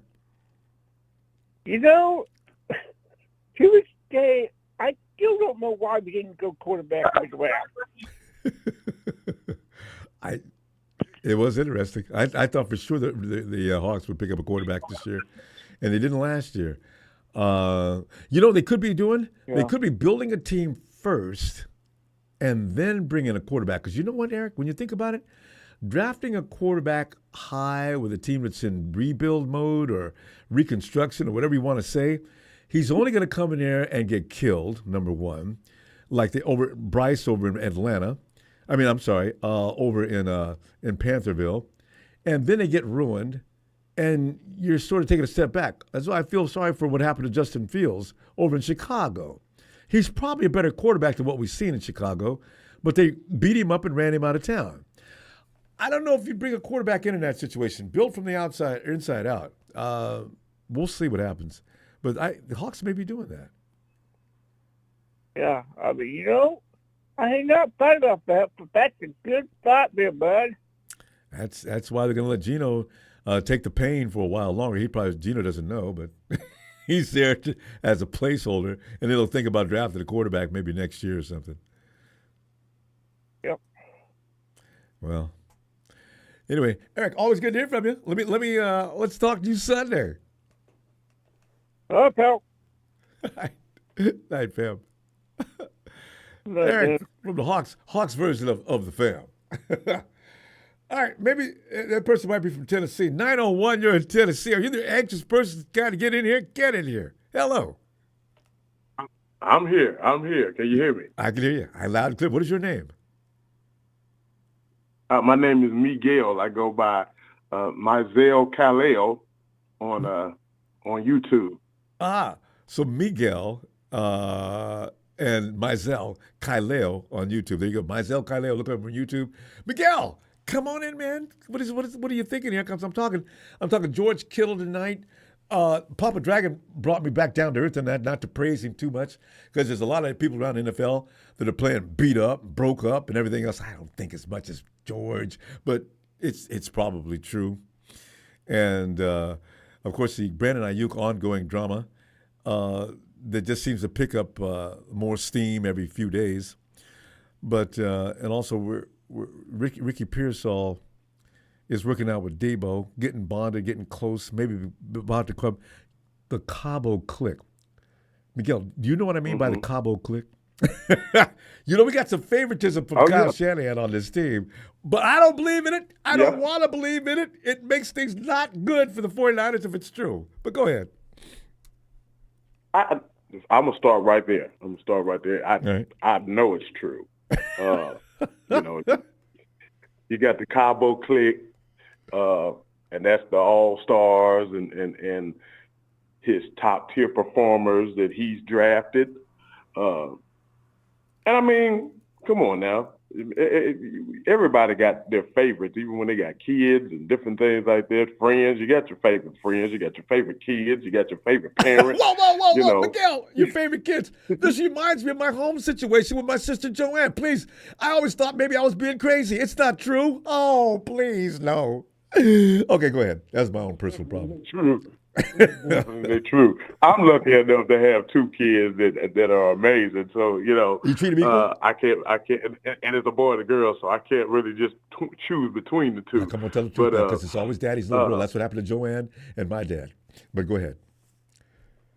Yeah, but my son is amazing. First off, I'll start there and then I'll move on forward. Yeah. I named all my children. As a man is supposed to. He's supposed to hand out the names.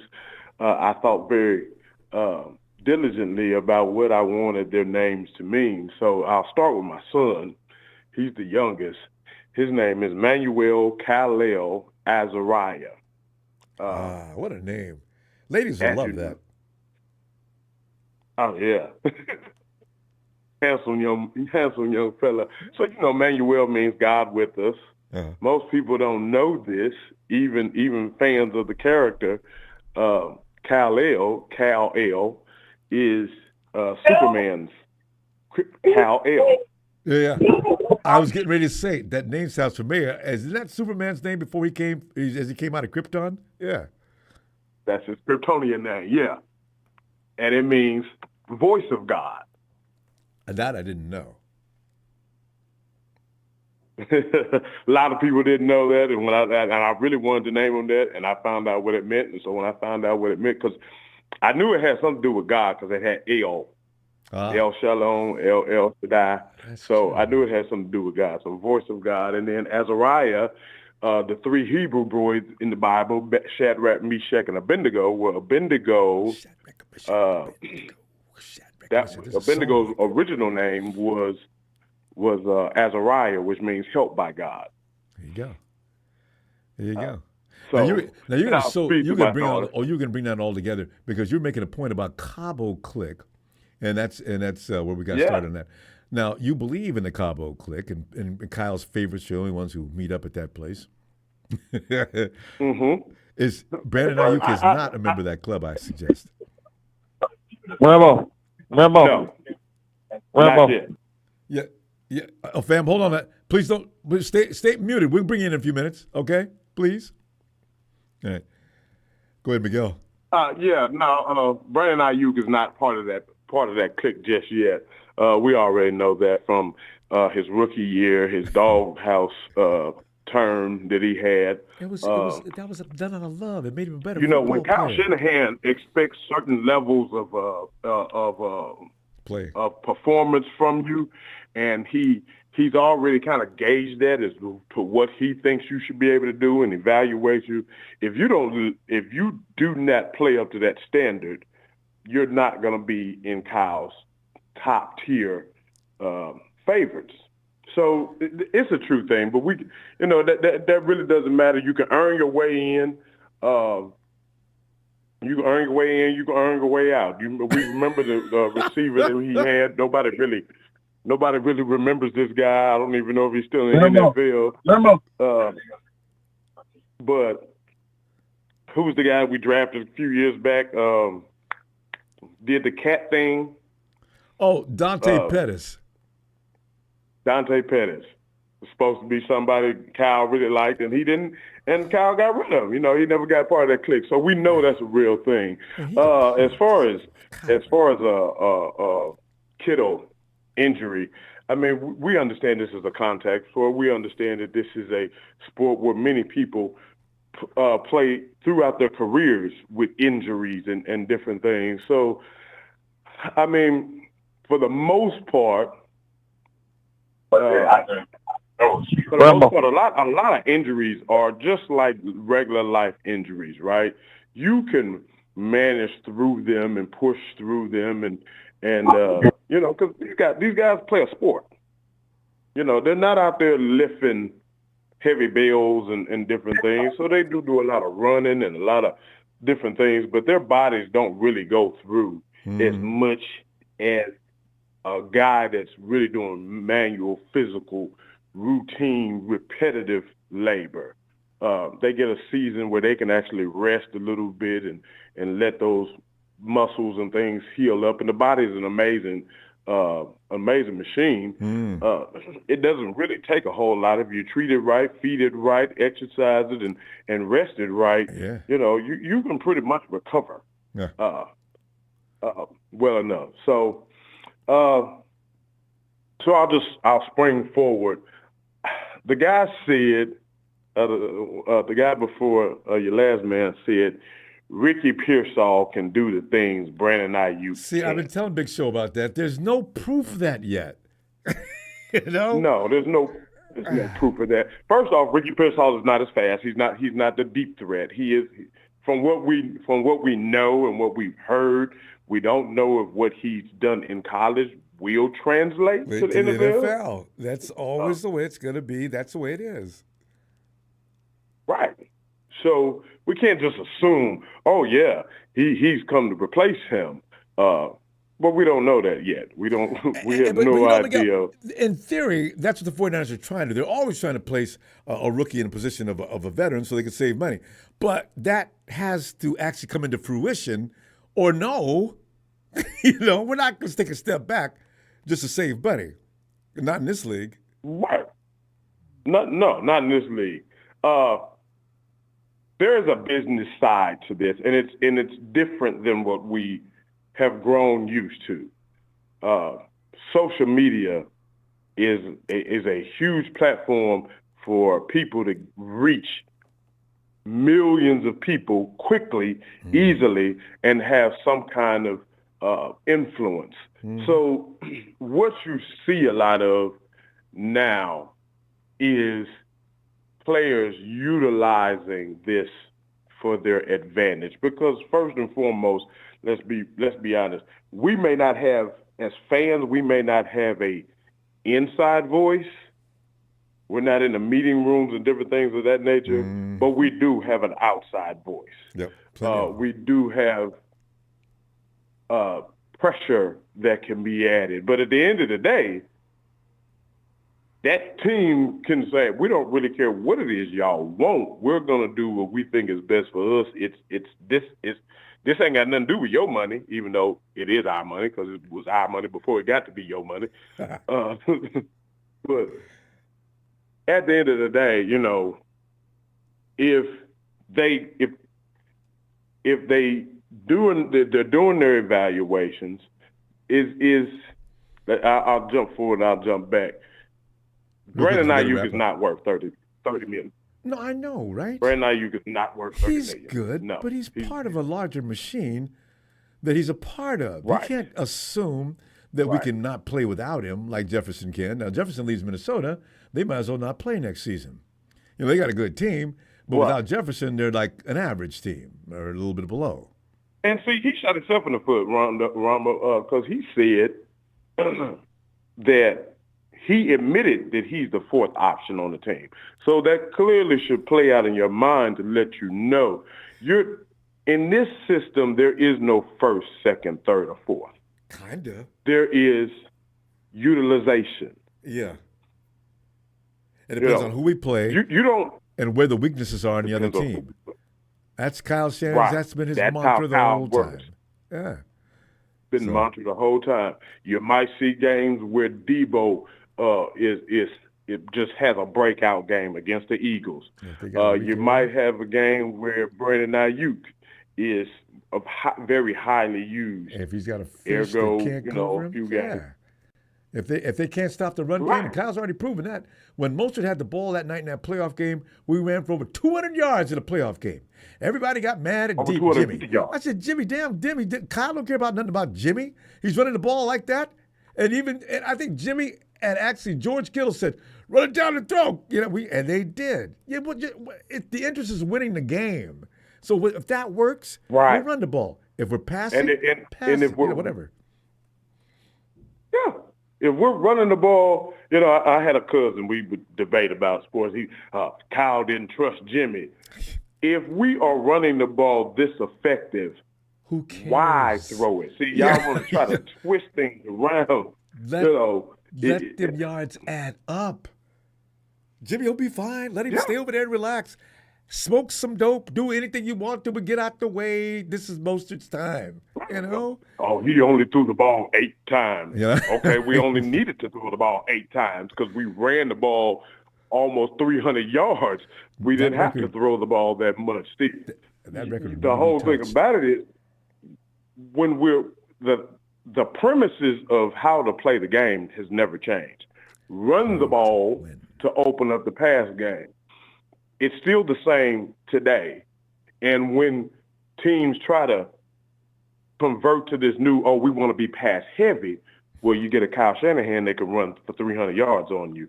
And now you're sitting there with your head shaking like, we don't know what's going on. This ain't how it's supposed to be done, but this is how it's always been done. And should be. Because if the run game is successful, you do 2 things. First of all, you wear out the defense. Second of all, you're running the clock to death.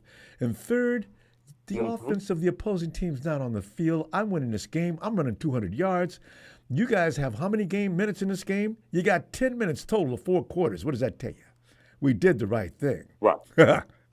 Anyway, Miguel, hey, nice to meet you, Phil. We got to get up. We went over time. Let me see it. Hey, you got time? Get in there Sunday. I'll be looking for you. Okay, well, what time your show come on Sundays? My notifications, for whatever reason, I done did all the tweaking and everything, and they just don't notify me. I know you.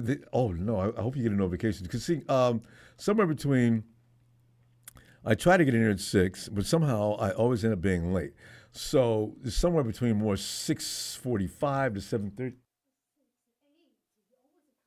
Okay, Sunday evening. I'm getting blasted by production. You never come in that early. Okay, I tell you what. You can safely figure I'll be here by 7:30, between 7:30 and 8. And obviously that's not AM, that's PM. Okay, 8:15. I'm being corrected again. Somewhere between 8:15 and 9. Oh, West Coast, of course. Between 8:15 and 9. I know I went from 6 to 9. I'm embarrassed. I gotta do better. Anyway, Miguel, I'll be trying to be here as early as I can. I'll notification, you'll get it. Hopefully. All right. All right, fam. Well, it was my first time on your show. I really enjoyed it. I just want to let you know. Enjoyed you, fam. You were the first person I found on 49ers Reports. Then I found Mike Andrews and Wayne Breezy and Breezy, John Chapman. Yeah. But you were actually the first person that I found, and I was a big fan of your show. So you kind of got me hooked into this little podcasting thing and 49ers Reports and everything. So thank you. Keep up the good work, man. Well, thanks, Miguel. Hey, and what is your name on the chat? So everybody knows you. You just get what is it again? Myzel Khalil Peterson. Myzel Khalil. Myzel Kalel Peterson. All right. Famous. I'm funny because when I see you on there he is. It's Superman. Yes, indeed. All right, fam. I'll see you Sunday. Hope you got some time. All right. I'm throwing a little something in the chat so everybody can see me. All right. All right. And I see Scapelli's Appliance Repair says, my son Isaiah and I are counting the days till kickoff. Excited. He says this is our year. Scapelli, please don't let your child be disillusioned. It might be our year, but last year and the year before was our year too. Oh, we've got to stop this. How about another shout out for your biggest little fan, Isaiah?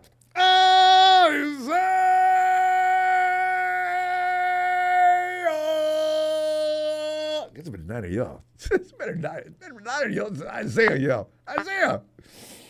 Let me get in it.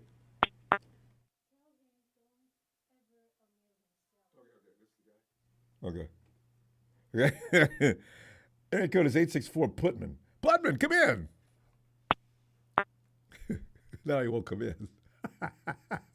Putman. Putman. Okay, Putman. Now, see, I understand you're the guy who kept coming in, and now I can't get you to come in. 864. Area code 864. And now I see SC. 864 SC. South Carolina. Hello. Sounds like you're having some problem with your buttons. Big Show says, Debo, Aiyuk, Warner, all of their college talent transition into the NFL. Why are you so worried Ricky won't? I'm fully confident Ricky's talent will. No, sure, I do believe in Ricky. I'm just saying to safeguard, I don't want Aiyuk to leave until I'm sure. You know what I mean? It's like some guys used to know they were just disgusting when it came to women. They wouldn't quit the girlfriend they had, especially if they were working on another one. They wanted to make sure they were in with the other one first, right? Greed can get you into a lot of trouble. Hello. Ronbo. Yes. And what is your name? Anthony Walton. You say Anthony? Yes. Anthony. Hi, Anthony. Come on in, Anthony. Anthony, listen. I tell you, we were having a problem. Hello? I've been trying to get you for the longest. Yeah, no, Anthony. We take one at a time because otherwise everybody's going to call in at once and then we have nothing but a big mess. So that's why I was asking you to wait a minute. Oh, yeah. So when you call in, stay on mute and we'll get right to you as fast as we can. But Anthony, all right. Well, I'll tell you what, Anthony, what's on your mind? I'd love to hear it. We'd love to hear it. The last caller said that Ricky Pearsall is not fast as Aiyuk, but he is. Yeah, actually, Ricky's a little faster. But he Miguel, run a 441. Yeah, I saw Miguel was on a roll. I didn't want to bother him about that. But yeah, Ricky's not slow. And, you know, of course, I've been hearing people talk about the defense. 49ers defense. Well, yeah, and I understand people always talking about Aaron said this, that. I like the Aaron said. I liked him. He was a good dude. Yeah, he was. But at the same time, his body started to decline because the body started to break down. Yeah. His feet have been a problem for the last 2 years. And this year he had a couple other problems.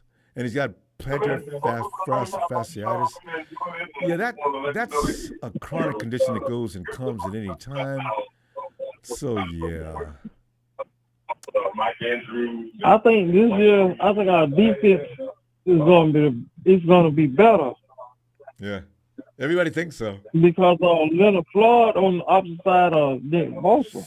Ooh, I do like that as well. Yes, because let's get you 9. That's going to be a problem for a lot of teams. And I think Malik Collins is. I think he's going to be good coming up through the middle. Yeah, I hope so. But because that running has to stop. We can't have people running on us like they did last year. Man, he's pissed me off so bad, man. I've been a 49er fan ever since the 80s, man. Oh, I know. And I'm like, and the way they were running the ball on those, I was like, man, I said, like, it's like we couldn't do anything about it. Third 18, they would get it. Right? I was like, what? And in the playoffs, fam, in the playoffs, if you're going to do that regular season, okay, but you don't get down to the wire and do that. Oh, they held a clinic on how to run the ball against the 49ers. God. I think the biggest problem is with our running back is Kyle, but he overuses CMC, man. Yeah. Kyle has trust issues. He wants things to be done a certain way, and CMC touches all and checks all the boxes just about every time he gets the ball. And that's going to kill him, and that's going to kill the team. Kyle's got to let up off that and give CMC. He says he's going to pace him this year, though. I don't know if he means it or not, though. He needs to run Mason more. He needs to run. I want to see Guarindo. I want to see Mason. Yeah, I want to see less of Isaiah Mitchell. Mason more. Yeah, because Mitchell's going to get hurt. Oh, yeah, Mitchell, man. Mitchell's. He's good. Mitchell, damn good. His vision is outstanding, man. It is. But can he last? Because he gets hit. And you don't know until the end of the game, he's out for another 2 weeks due to MCL. I said, I didn't even see that. See, that's the problem with Mitchell, man. He can't stay on that field. He could be one of the league's best if he could just avoid injury. He can't do it. We'd have, Kyle would have to let him play. I mean, Mitchell and CMC. I do believe. That'd be. I do believe if Rambo, if he would use those 1-2 punches with these running backs and wear down these linemen, we would win that Super Bowl with no problem. I mean, with no problem. We got the best running back room. It's already been rated one of the best running backs room, the best running back room in the league. Yeah. I mean, Kyle gets in his own head, man. That's why he can't get over the hump. We've all got theories on that being true too, and it does look that way. He needs to learn to trust his rookies. He needs to understand. He needs to take a picture out of the Packers page. Look at all them rookies. Look at the page we all making when we played this year. All they had was children last year and the year before too. God. Yeah, I think, man, we got all this talent on the field, man. He just get in his own way. He likes things done a certain way. Kyle's almost military when it comes to that. You've got to run it how it's planned, and if you don't, he's going to either say something when you come back to the line of scrimmage, back to the sidelines, or in the media press conference. Kyle, he will put his players on blast in a heartbeat. Even if it was good. Kyle said, well, that wasn't the play we ran, but I'm glad it was successful. Kyle, why? Just applaud the effort and get on him later. You don't have to get on him on the media conference. Yeah. I mean, people I just be hearing people just crying about the Super Bowl. I said, man, look. It's how we lost. I said, now Kyle should take some blame, but at the same time, it wasn't all Kyle. No, that's true.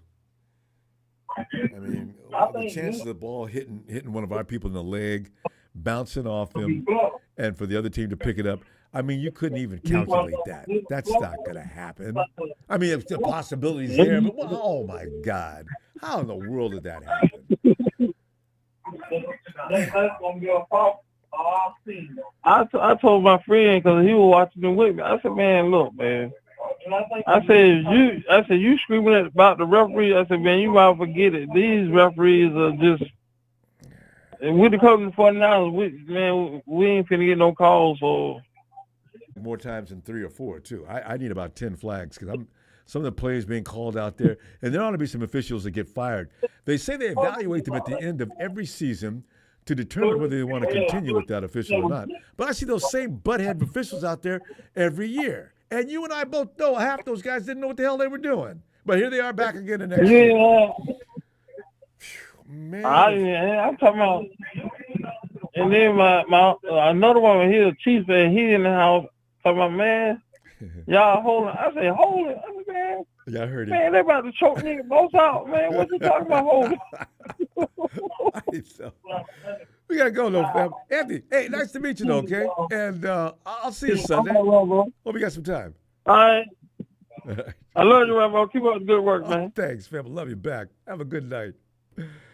Same to you. Thanks, fam. Wait. All right. Bye-bye. All right, bye-bye. I got to address this. I couldn't wait. I almost broke out laughing. Texas boy says, that's not true. When I called in, you let everybody on this chat in there. Hey, Texas boy, you know what? The thing is, it's hard to stop a riot. We didn't have a squad here to call them back with shields and everything else. And Texas boy, by the way, you brought that on yourself. You see how impolite you are in the chat right now? Obviously, if you call in, I can't hold those people back. They want a piece of your butt. So if you be nice in the chat, other people call in from other teams, the chat doesn't rush in and kill them. See? I can't help a man who can't help himself. Nah, fuck the Cowboys. The Texas boy is rude anyway. He calls in talking trash and blocking everybody for talking trash back to him. And then he wonders why I don't uphold the policy of we have one caller at a time. Are you kidding me? Ain't no principle for a Texas boy. Plain and simple. Steven, now, George Kittle, I don't know how you feel about, but all those bangs and injuries, you know, I had no idea he was that hurt. I really didn't. And I was mad at him in the last few games of the season. The Super Bowl, I wasn't happy with his performance because he was busy talking trash and instead of playing football. And I believe there was some kind of a gain made on that play. But we were lucky to have George Kittle on the field, period. You know? And, of course, I'm not going to say anything about BA because I know how much you love to talk about that situation. But go ahead and do it anyway. Oh, it's my turn now. I love it's my turn now. Oh, you're talking to me? I was like, are you talking to me? Yeah. Once I was to say, oh, BA, I was like, oh, no, that's me. Yeah, BA. Well, see, I know how you tie it together. BA is fine. Let's get rid of Debo. I already know where you're going with that. But exactly. Thank you. BA is fine. It's just if he can keep his girl under wraps and his agent, because it seems like they're both working together, which is crazy to me, I think he'll be okay. Because, like I said before, and I'll say it again, had he not posted on Instagram saying, remember what got you here, I'm pretty sure he would have already been signed. He probably would have gotten closer to the money he was asking. But because he posted that almost 2 seconds after the Super Bowl was over, Niners kind of looked at her like, oh, okay, so you think you got us here. Okay. You think you carried this whole team. Got it. Mm-hmm. You think you're better than TMC. My apologies. Mm-hmm. It was like he shot himself in the foot. So it's like, can you really hate the Niners for prolonging this contract talk? Steven, you left out that one, though. You left out that one thing, though. And I think him or his lady, it's not sure if Brandon's going to come back and play with this team next year. Why are we setting this fire already? People. That was BA's lady. I know. People don't understand how to actually negotiate. Don't go in and say things that are going to inflame the people you're asking money from. Go in politely. And it works wonders. Look at everybody else that got signed a little faster. A lot of those guys were signed at the beginning of August, which is good for the 49ers because the 49ers have this thing about waiting until mid-August and later. Exactly. And the fact is, too, is that I don't get it. I really don't get it. These guys are superstar athletes, right? They all went to college. They all got, some type of degree or whatever. Wait a minute. That didn't mean they went to class, though. I remember a lot of guys did not attend class. They were good ball players. That's all they needed to be. Well, here's the problem, Ronbo. It's that I'm pretty sure they all work jobs. I'm pretty sure they all had jobs at one point before they, signed their big contracts. They're all working somewhere. Football players? The company is never your friend. Yeah. I'm pretty sure college football players, before they did that whole NCAA deal. Job? Oh, yeah. The boosters clubs around whatever city you're playing ball in. All right, they give you some little trash job and pay you That's another story. Go ahead.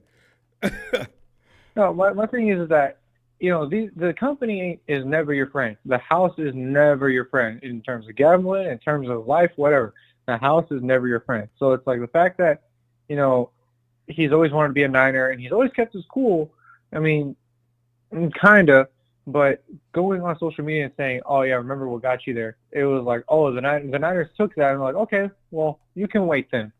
You never, ever antagonize the house because the house holds the money 10 out of 10 times. You know what I mean? Yeah. And he said that, then his girl said something, then his agent said something, and then someone who was not involved said something, and it all kicked all this shit up in the air. Because, again, if he had been quiet, Ronbo, I guarantee he probably would have been signed before Jennings. And that would have been excellent because then he wouldn't have to watch Jennings get paid what he got paid and come running back in the room, wait a minute, man, we may have to renegotiate this contract. No, we're not. And then he has nothing to say. Too late. You're decided. And it's so annoying because you hate to see a player go down like that as a diva. We've had it with T.O., we had it with Debo, now we're having it with BA. Come on, man. Come on. That's my only thing. Is that for next year too. This is what the 49ers do. They get themselves in a position where the player has a right almost to ask for extra money, what they could have got away with sooner. So I don't know why they'll never learn. I don't know why the Niners do that. I don't know why. They're like, oh, yeah, let's work out that 50-year option. And it always comes back and bites them in the ass.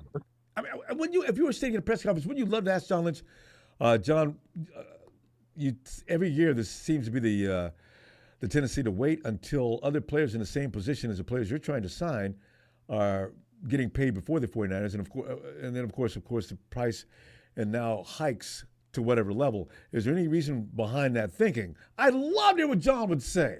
Because he's such a good guy with PR, saying things like, well, we like to have our players be the highest paid at their position due to the fact that we believe our players are the best. I can hear him now. I know John Lynch, man. That's exactly what he would say. I was just about to say the same thing. Almost word for word. Well, we want our players to have the best contract out there. We want them to be the highest paid player because they're worth it. Yeah. And it's like, man. Well, go ahead and pay him then. You brown-nosed motherfucker. Yeah. I swear, Ronbo, if brown-nosing was a competition, I guarantee you, John Lynch would have nothing but brown on his nose. He would. He would give. What's our guy's name? The one that got caught doing coke. What's his name? Our coach. Yeah, one of our coaches.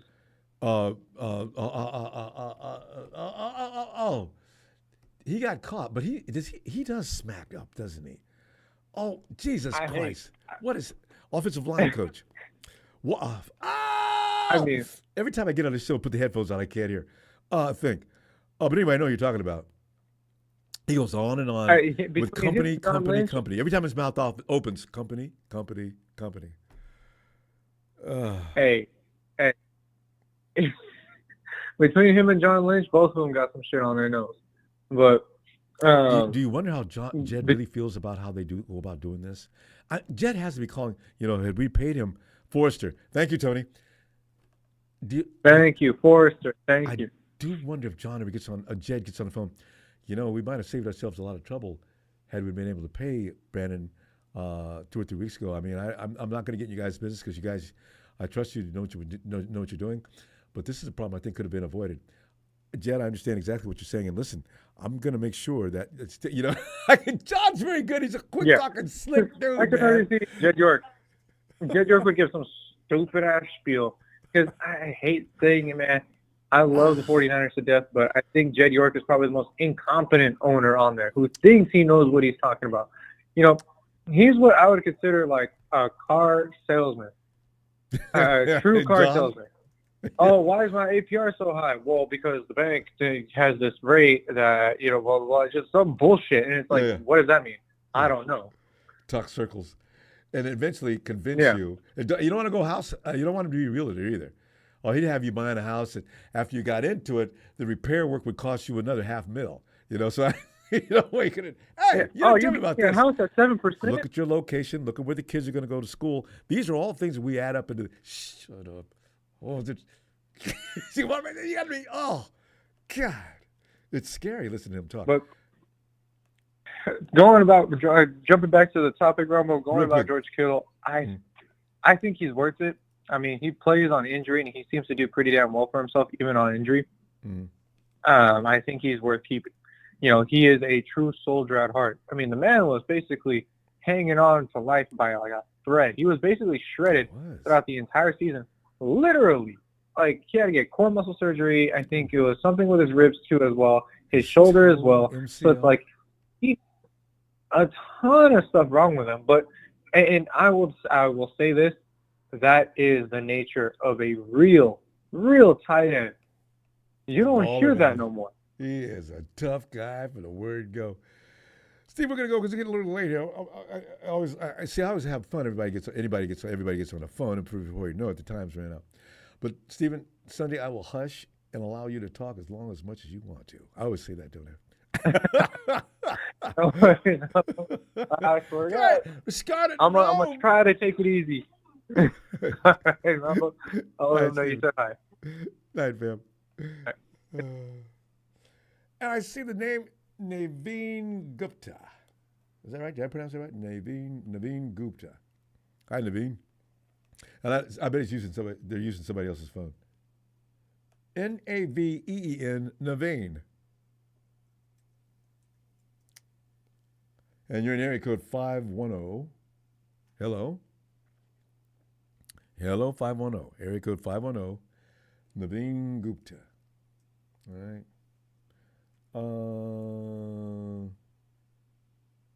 Is that Hayward? Yeah, I forgot Hayward. Yeah, I went to Cal State Hayward. Cal State U Hayward. Yo, Ellis.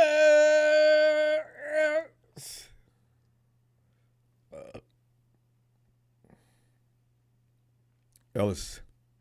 Ellis. Oh, Ellis. I wouldn't have phone problems.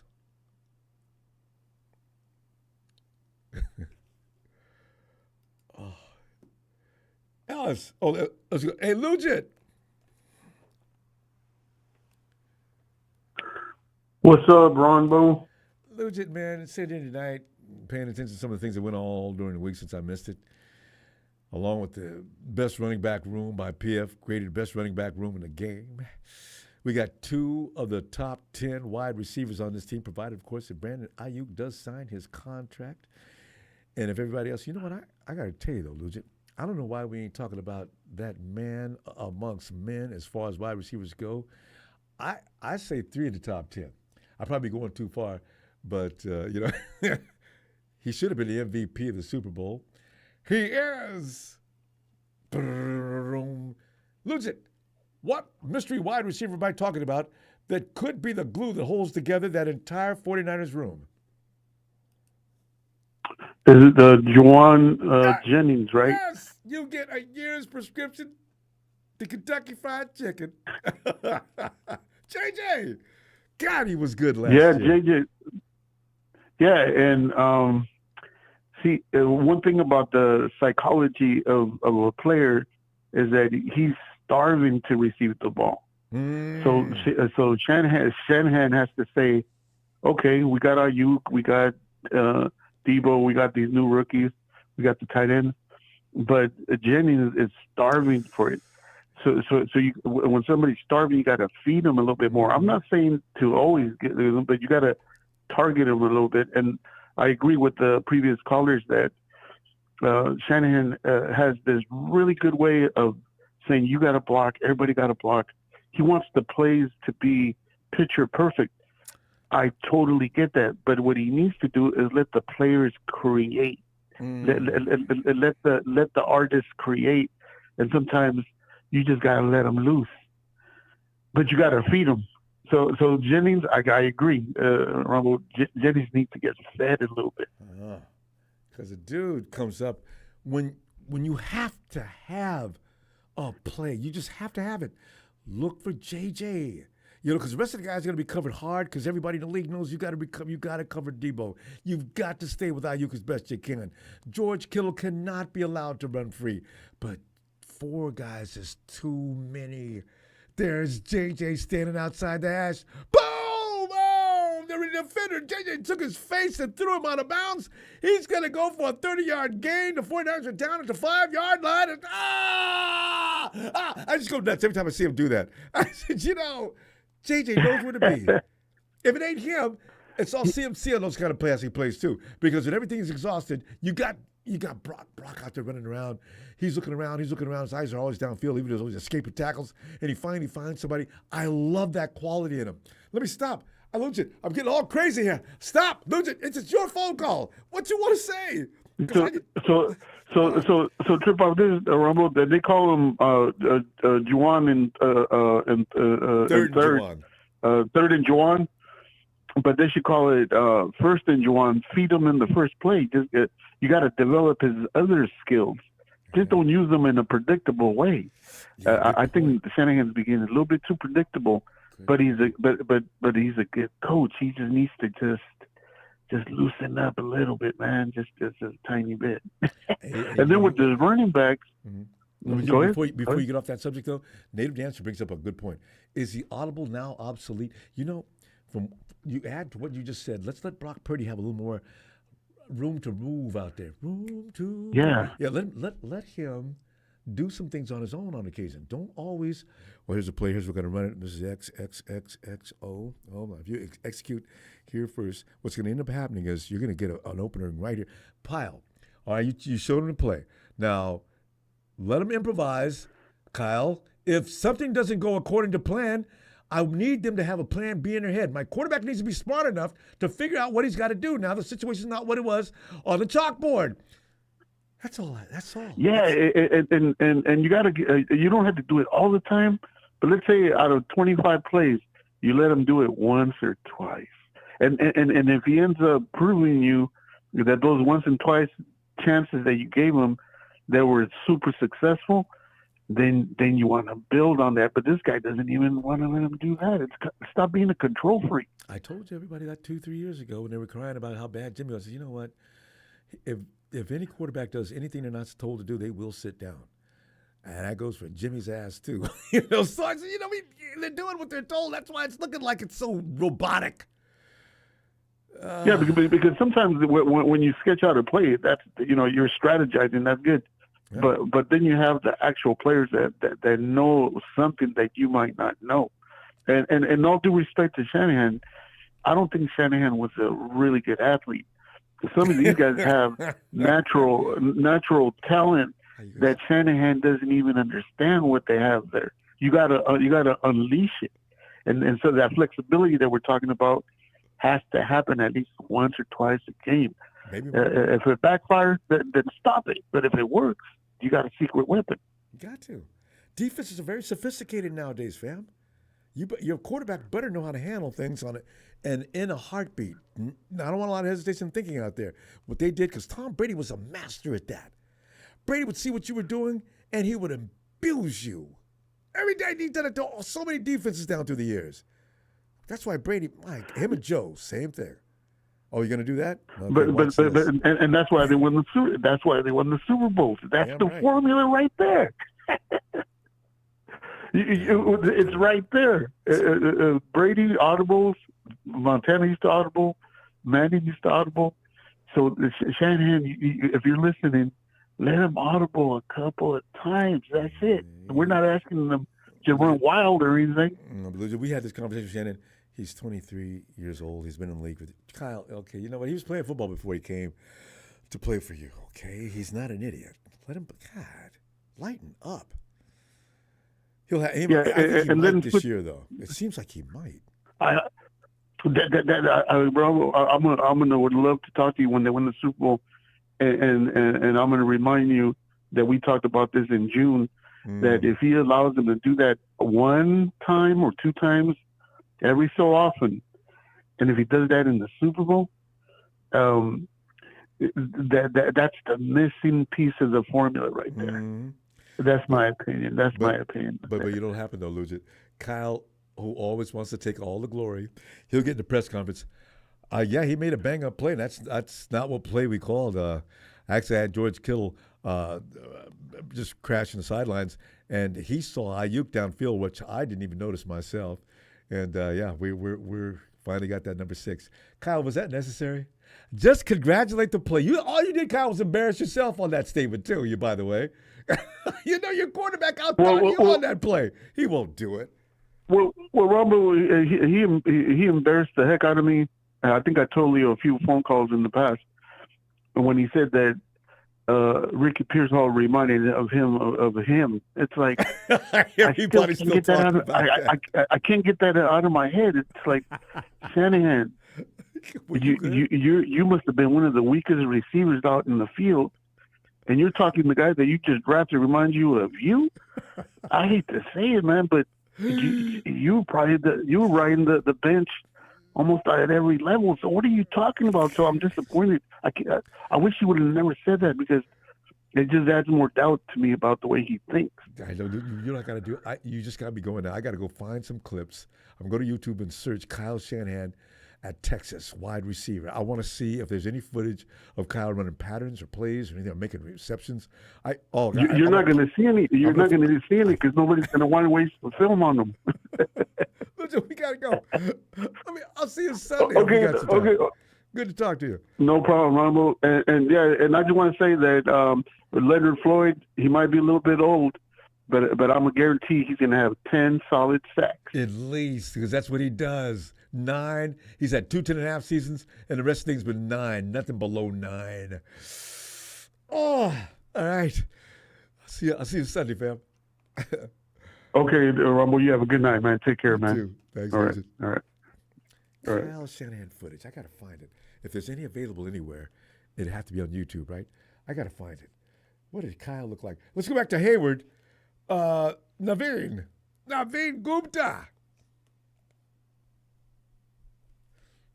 Naveen.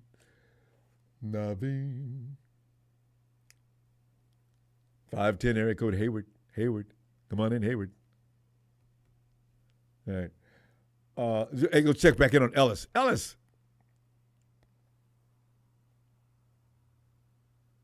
See, this is what I get for coming in late tonight. It's like after midnight in New York City. Ellis is not on the East Coast, though. Hey, Bethel. Hey, what's up, Rumble? Bethel, man, we, as 49er fans, as you know, we're known around the NFL circles as being the biggest crybabies in the game. Even Big Show tonight came in and said that he does not want to be accused of crying, as that seems to be a flag that we carry around with us. But, you know, George Kittle, and then Big Show, not Big Show, but Papa Dragon came in and corrected me on, man, George Kittle is not the only guy playing with multiple injuries.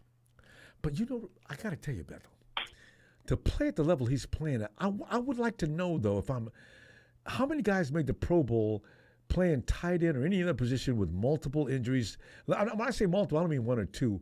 I mean 4 to 5. No, George is a tough guy. He's a tough guy. I remember when he had that brace or that big old thing in his ribs, and his ribs are crushed. Yeah, black jacket, and he has that thing on his arm, and it takes a lot, you know, to. And you still I want to give him a play. lot of props for that. Right? Yeah. How good a mood am I going to be in to play football? And when you worry about some dude coming in, he comes flying in with a spear shot, bam, hits that rib. Am I still going to feel like playing football? Yeah. Oh, man. George is special. Yeah, some of these guys are really special, and that's why, you know, they get certain money because, you know, not a lot of people will do that. You know, and an excuse to sit down. And I've seen that, and I remember the situation with Brandon Aiyuk. I've seen players say they wish that they're a 49er and say all this stuff, and then go to another team for more money. we just had a couple do that recently, you know, in free agency. And I'm all like, so you could talk big, but if your actions doesn't say that you want to be a 49er. If you want to be a 49er, you would have signed a long time ago when they gave you that deal, the 26.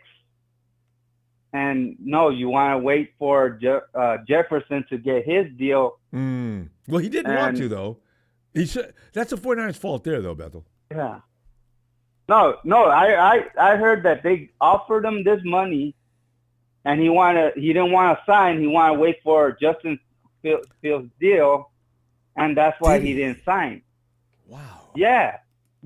That's why I say you could say all this stuff in media about you want to be a 49er, but your actions doesn't say you want to be a 49er. Bethel, everybody doesn't play, though, to be on a good team. Some guys are playing strictly for the money. And we see that all the time. Yeah. Because if he went to play with the Carolina Panthers next year, I believe he would have a change of heart. You know? Yes. Or maybe no, and then plus another thing, look at CMC, look at his accolade.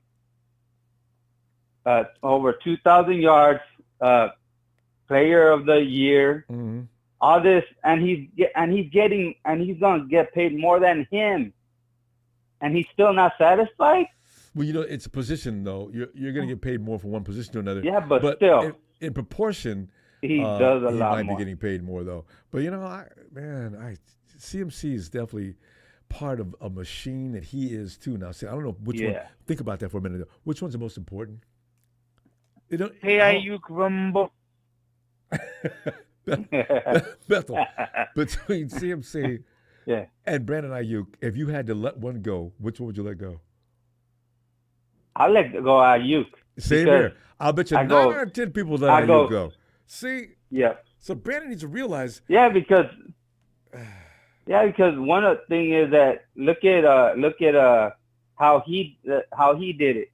He didn't have no guarantee money. He didn't have anything, and he got what he deserved because he, look at what he did for the team. And quietly ask for some guaranteed money for next year. Don't go social media. Don't go yelling out about how great you are. Don't have your wife or girlfriend posting up things. Quietly go about doing it in a civilized fashion.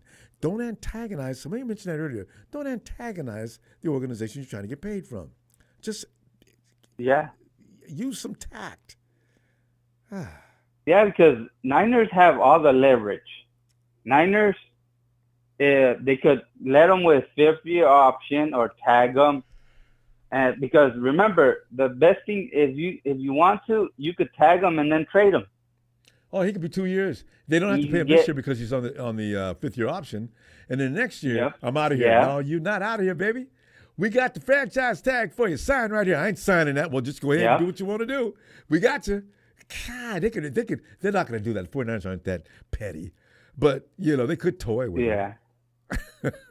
Yeah, I'm all like, and then plus another thing is that,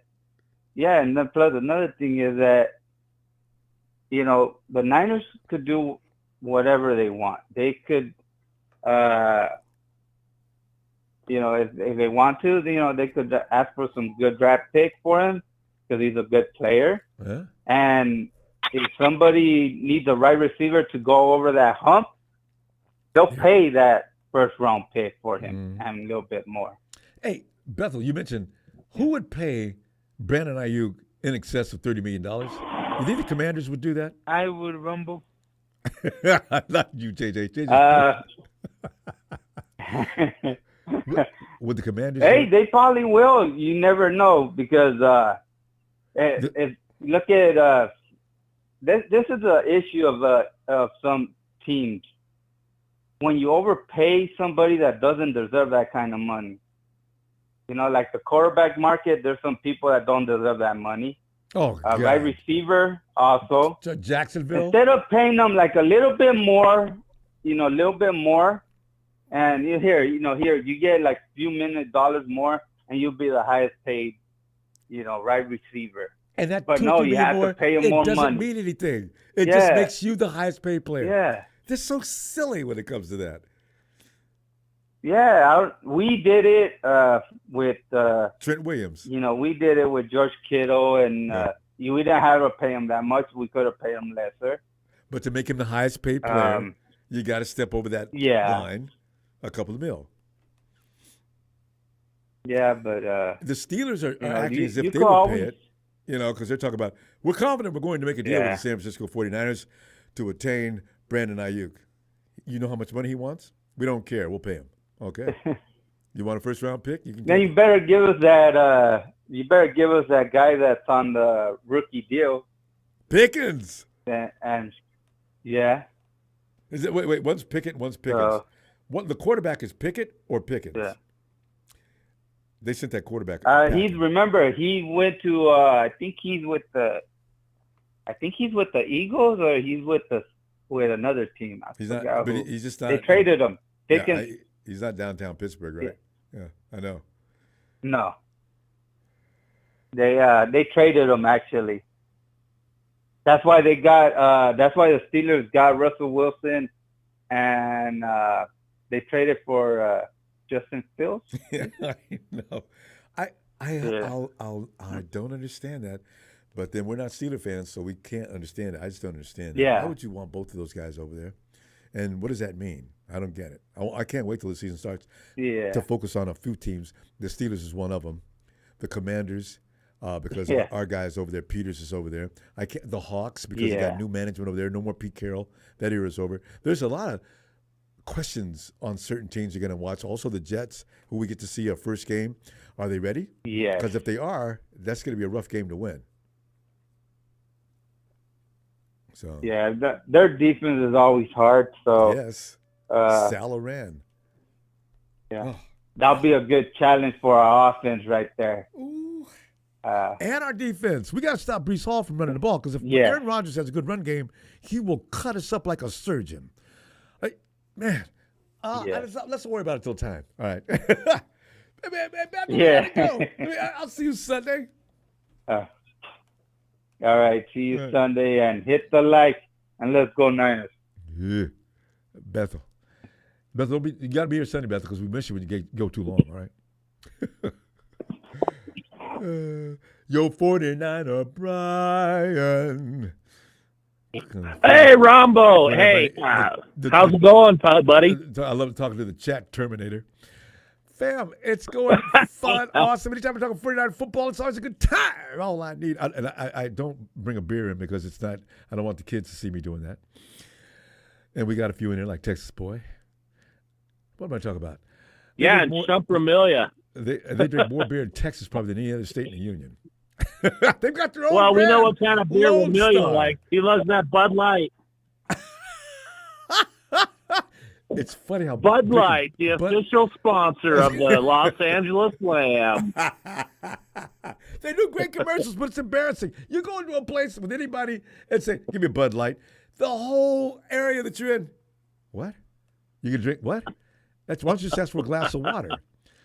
What? I like Bud Light. I'd rather drink Pabst Blue Ribbon. You know what I mean? That's beer, though. Jeez. See, that Bud Light is, I don't know what that is, but it's not. This is no shot against women, but women can drink Bud Light and be comfortable with that. I need a beer, a real Pilsner with some like, I want to know the hops are in there. You know what I mean? It's got to be brewed. I need to see that golden hue in that. Some of these beers, you can see through it. That's not beer. Anyway, don't get me started on this. Brian, what are we talking about here? We're talking about George Kittle, the man amongst men. And also, we're going to lose the guy that was keeping our guys healthy. Are you concerned about that? We got the best running back room in the league, and we got 2 of the top 10 receivers in the game. Brian, are you proud to be a 49er fan or what? Ronbo, I've been a proud 49er fan for 45-plus years, buddy. Yes. So that's never going to change. But you know what's going to change? What? Venues for those Rams. They're going to have to leave their building because them Chargers are taking it over, and you bums are going to have to go somewhere else. You know it's coming. You guys can't afford the rent there anymore. Well, you know, Chargers can. You know, that's probably going to happen, too, because the Chargers are going to play a much better brand of football because they got Harbaugh. And it's going to be interesting to see how that fan – because it's going to lean – because it used to be – nobody knew who the Chargers were. Like, nobody knew who the Clippers were as far as basketball goes. Now the Clippers get a little more love. They did this last year anyway. And now the Chargers will come in exactly like you're saying. Oh, can you see – you're walking, Brian, you're walking to you guys want to go to the Chargers game or the Rams game? I'm going to get one ticket to the other. What? Is that a question? No, we want to go to the Chargers game. Yeah. And I guarantee you not one of those people will be like, let's go to see the Rams go play. Yeah. No, I don't think so. None of them. Chargers team's going to be tough. Who's the guy that always says, "If those Cowboys"? Who's that? Lorenzo. Can I be the guy that always says, "Those Rams"? Yeah, can I be that guy? I will if you want to. Yeah. All right. I know it's a family show, but fuck those Rams. I can tell you meant that. Yeah. Hey, so getting to George Kittle, dude, he's a beast, but I wish he would take a little bit better care of himself. You know, hey, stay out of game or something if it's that bad, and you know, I don't want the guy to be a cripple when he retires. You know what I mean? That's what I'm thinking. So, he's not gonna be able to walk. God. Right. Look at poor old Jim McMahon. God, that's scary. You know, those guys get beat up, and you know, later on, and then there's just catch up. Did you see North Dallas? Joe 40? Montana too. You know, he's looking really tough I know. these Joe days. looks like he could barely stand up. Brian, did you see North Dallas 40, the movie? Yeah. Oh yeah. That had to be real. Guys they got to get up slowly and jump in a hot water tub or something like that before they can even move. Can you imagine? Yeah, oh God. And then, I watched the thing on God, now I'm having the Chicago Bear quarterback. He can't even remember where he parks his car and stuff. Wow. What's that condition called? Something TS? A lot of players. Concussion related, Yeah, a lot of players have that, and the league addressed that a few years ago and allocated funding. Oh, yeah, because of Junior Seau. Remember all the stuff they did with Seau? What is it? They actually, yeah. But, that stuff's just sad. But you know who I wish would report his injuries to TNT is Big Show. I'm worried about him. Emotional damage tonight, I'm worried about my 49er brother and Big Show. He needs to report those injuries. I didn't see that. And I also need to know where to send him a year's supply of Kleenex because I'm worried about his poor tear ducts getting dried out, I worry about the guy. It's allergy season, Ronbo. So I'm just concerned. But hey, I'll stop with that. I didn't come here to talk about Big Show. But man, Ronbo, I heard something also funny today. Have you heard of this thing where the owners want to have a separate cap for all the quarterbacks? Have you heard of anything? Yeah, I know there's conversation going on about quarterback salaries, and I'm delighted. Where's it going, Brian? I suspect $100 million quarterback because soon. Well, hey, according to Big Show Financials, we're going to have a plethora of cap just downwardness. And Brock Purdy is going to be one of our issues. So, hey, if they want to have a separate cap for the QBs, I'm down for it, So, I don't know how I kind of wanted your opinion on it, what you thought of it. No, I'm delighted. Because as a person who has to work for a living, as most of us do, you see those guys crying about their salary. Unlike Amelia. I mean, I don't understand. Why is he complaining? Trevor Lawrence did not. Has Trevor Lawrence done anything to deserve that much money? What has he done? Hey, you know why? God. Ronbo, you know why Trevor Lawrence, this is my opinion, and I was talking to Justin about this. You know why Trevor Lawrence got that contract? Because Trent Baalke, in some way or form, wanted to screw over the 49ers.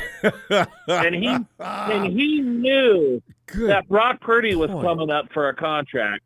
How great would that be to get revenge on the 49ers through that way of making your not-so-great quarterback?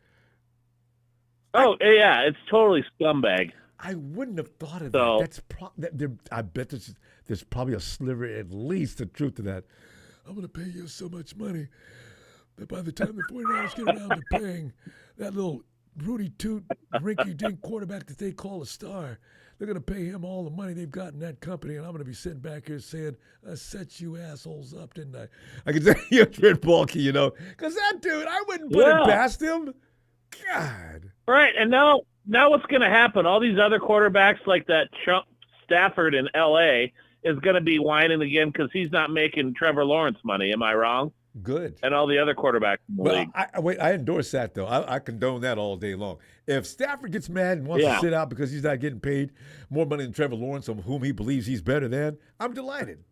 I think we're going to be able to reason with Brock Purdy. I do. I don't think – wow. Yeah, well, Brock Purdy is not like Brandon Aiyuk and wanting to be overpaid.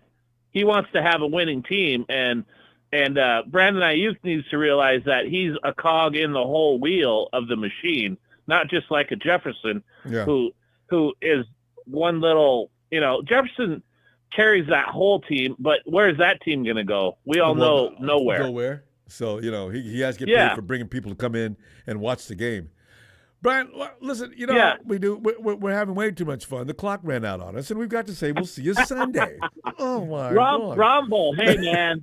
Appreciate the platform, and I love my Tony Wright. I love my Nikita, my Therese, my Ray Juniors, all my family. Love them all. Wait, how do you feel about Zerper? Zerper, Slurper. I can't even pronounce his name because he's such a chump. You guys, yeah, he can kick rocks. Yeah. Zerper, you can feel free to go play in the freeway anytime. I welcome that. So, but anyway, Ronbo, have a great night, my man. I love you. I love you back, fam. I'll look for you Sunday. All right, have a good one. You too. See you later. See you later, fam. Oh, God. Where is Jalen? Hey, and I see Ellis. Ellis!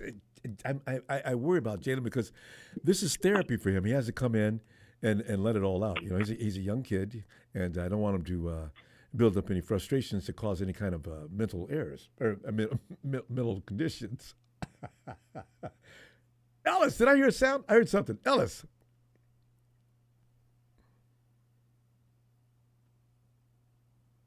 Okay. Tony ATL. Tony's working that chat. Tony works hard in that chat. And Ramia is his biggest pain in the ass. They go at it from beginning to the end of the chat. Tony, let him up and get in there, man. I'm waiting on you. Tony.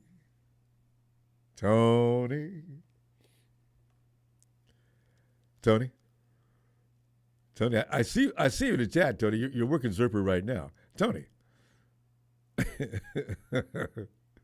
Tony, you know, every now and then he has connection problems. Wait, I hear a sound now. Tony. There we go. There we go. I'm waiting on production to unmute me. Oh, that was what it was. Okay. What's up, Ronbo? Sorry. Tony, man, it's just, you know, that we're looking at a weekend review and some of the things going on around the league. With you, we can expand around the league as well, including your club. But, you know, this is like that. We got 3 weeks where you figure things are going to hit another level of bizarre. Why? Because there's nothing else to do. The players are out working out. They're doing all kind of things. Meanwhile, the media is working us like a pig handle. They're throwing little things out there that are untruths, and we know it. But we bite anyway because they're talented at what they do. Yep. And, you know, so I'm telling you right now. But I did not know, though. I mean, Tony, one thing about George Kittle, and I'm making everybody give George some praise, even though Papa Dragon saw it. That George ain't special. Everybody in the league, this is football, man. This is the nature of the game, and people get hurt. I agree with that, but I never knew that you could. I had to take out and write it down how many injuries a person has because he got so many. That's crazy. And you're still playing. Like a master.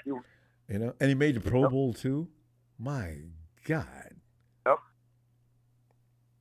Ronbo, before I get into the league news, I want to commend you, Ronbo, on your editorial, The Texas Boy. Ronbo, I was laughing my ass off. And everything you said is 100% accurate. Well, yeah, he's sitting there because I said we like to get one person at a time so everybody's not talking at once. And Texas Boy chimes in with, yeah, well, when I came on the phone, that policy wasn't enforced. What? Texas Boy, if you were polite, you wouldn't get that kind of treatment. He knows. He even admitted it later on as I looked in there. Get unbelievable. He did in the chat. He did get bumped by stuff. That was funny. He got beat up. Some of the true things that's happening, like with the Brandon Aiyuk situation. Now, you heard about the Washington Commanders. Yep. Aiyuk talking to Jaden Daniels. Yep. Aiyuk was a senior in 2019. Jaden Daniels was a freshman because they played together at Arizona State for 1 year. Mm-hmm. And I guess they were talking about his contract, and he said they don't want me. He's trying to talk to Commanders and the trade for him to go play with Jaden Daniels. Yeah. That's not how this works. But that's not how this works. You got to give up something. Now, the Commanders, if they listen to Jaden, they got to give a first-round pick. The 49ers don't have to do this. So, obviously, it's going to take a first-round pick to get him out of town because we can let him play on a fifth-year option. We can tag him. We can do anything we want to, and he cannot go anywhere. So if you guys want him that bad, give me a first-round pick and give me that kid Gonzalez and call it a day. C.T. Higgins done changed his tune. Oh, damn it, I'll go on and sign the franchise tag and change because he knew he had no leverage. Yeah. Hey, what is T. Higgins? What year is he on? He had no leverage. Is he on fifth-year option? Oh, they could. I don't think so. I don't know. I think this is it.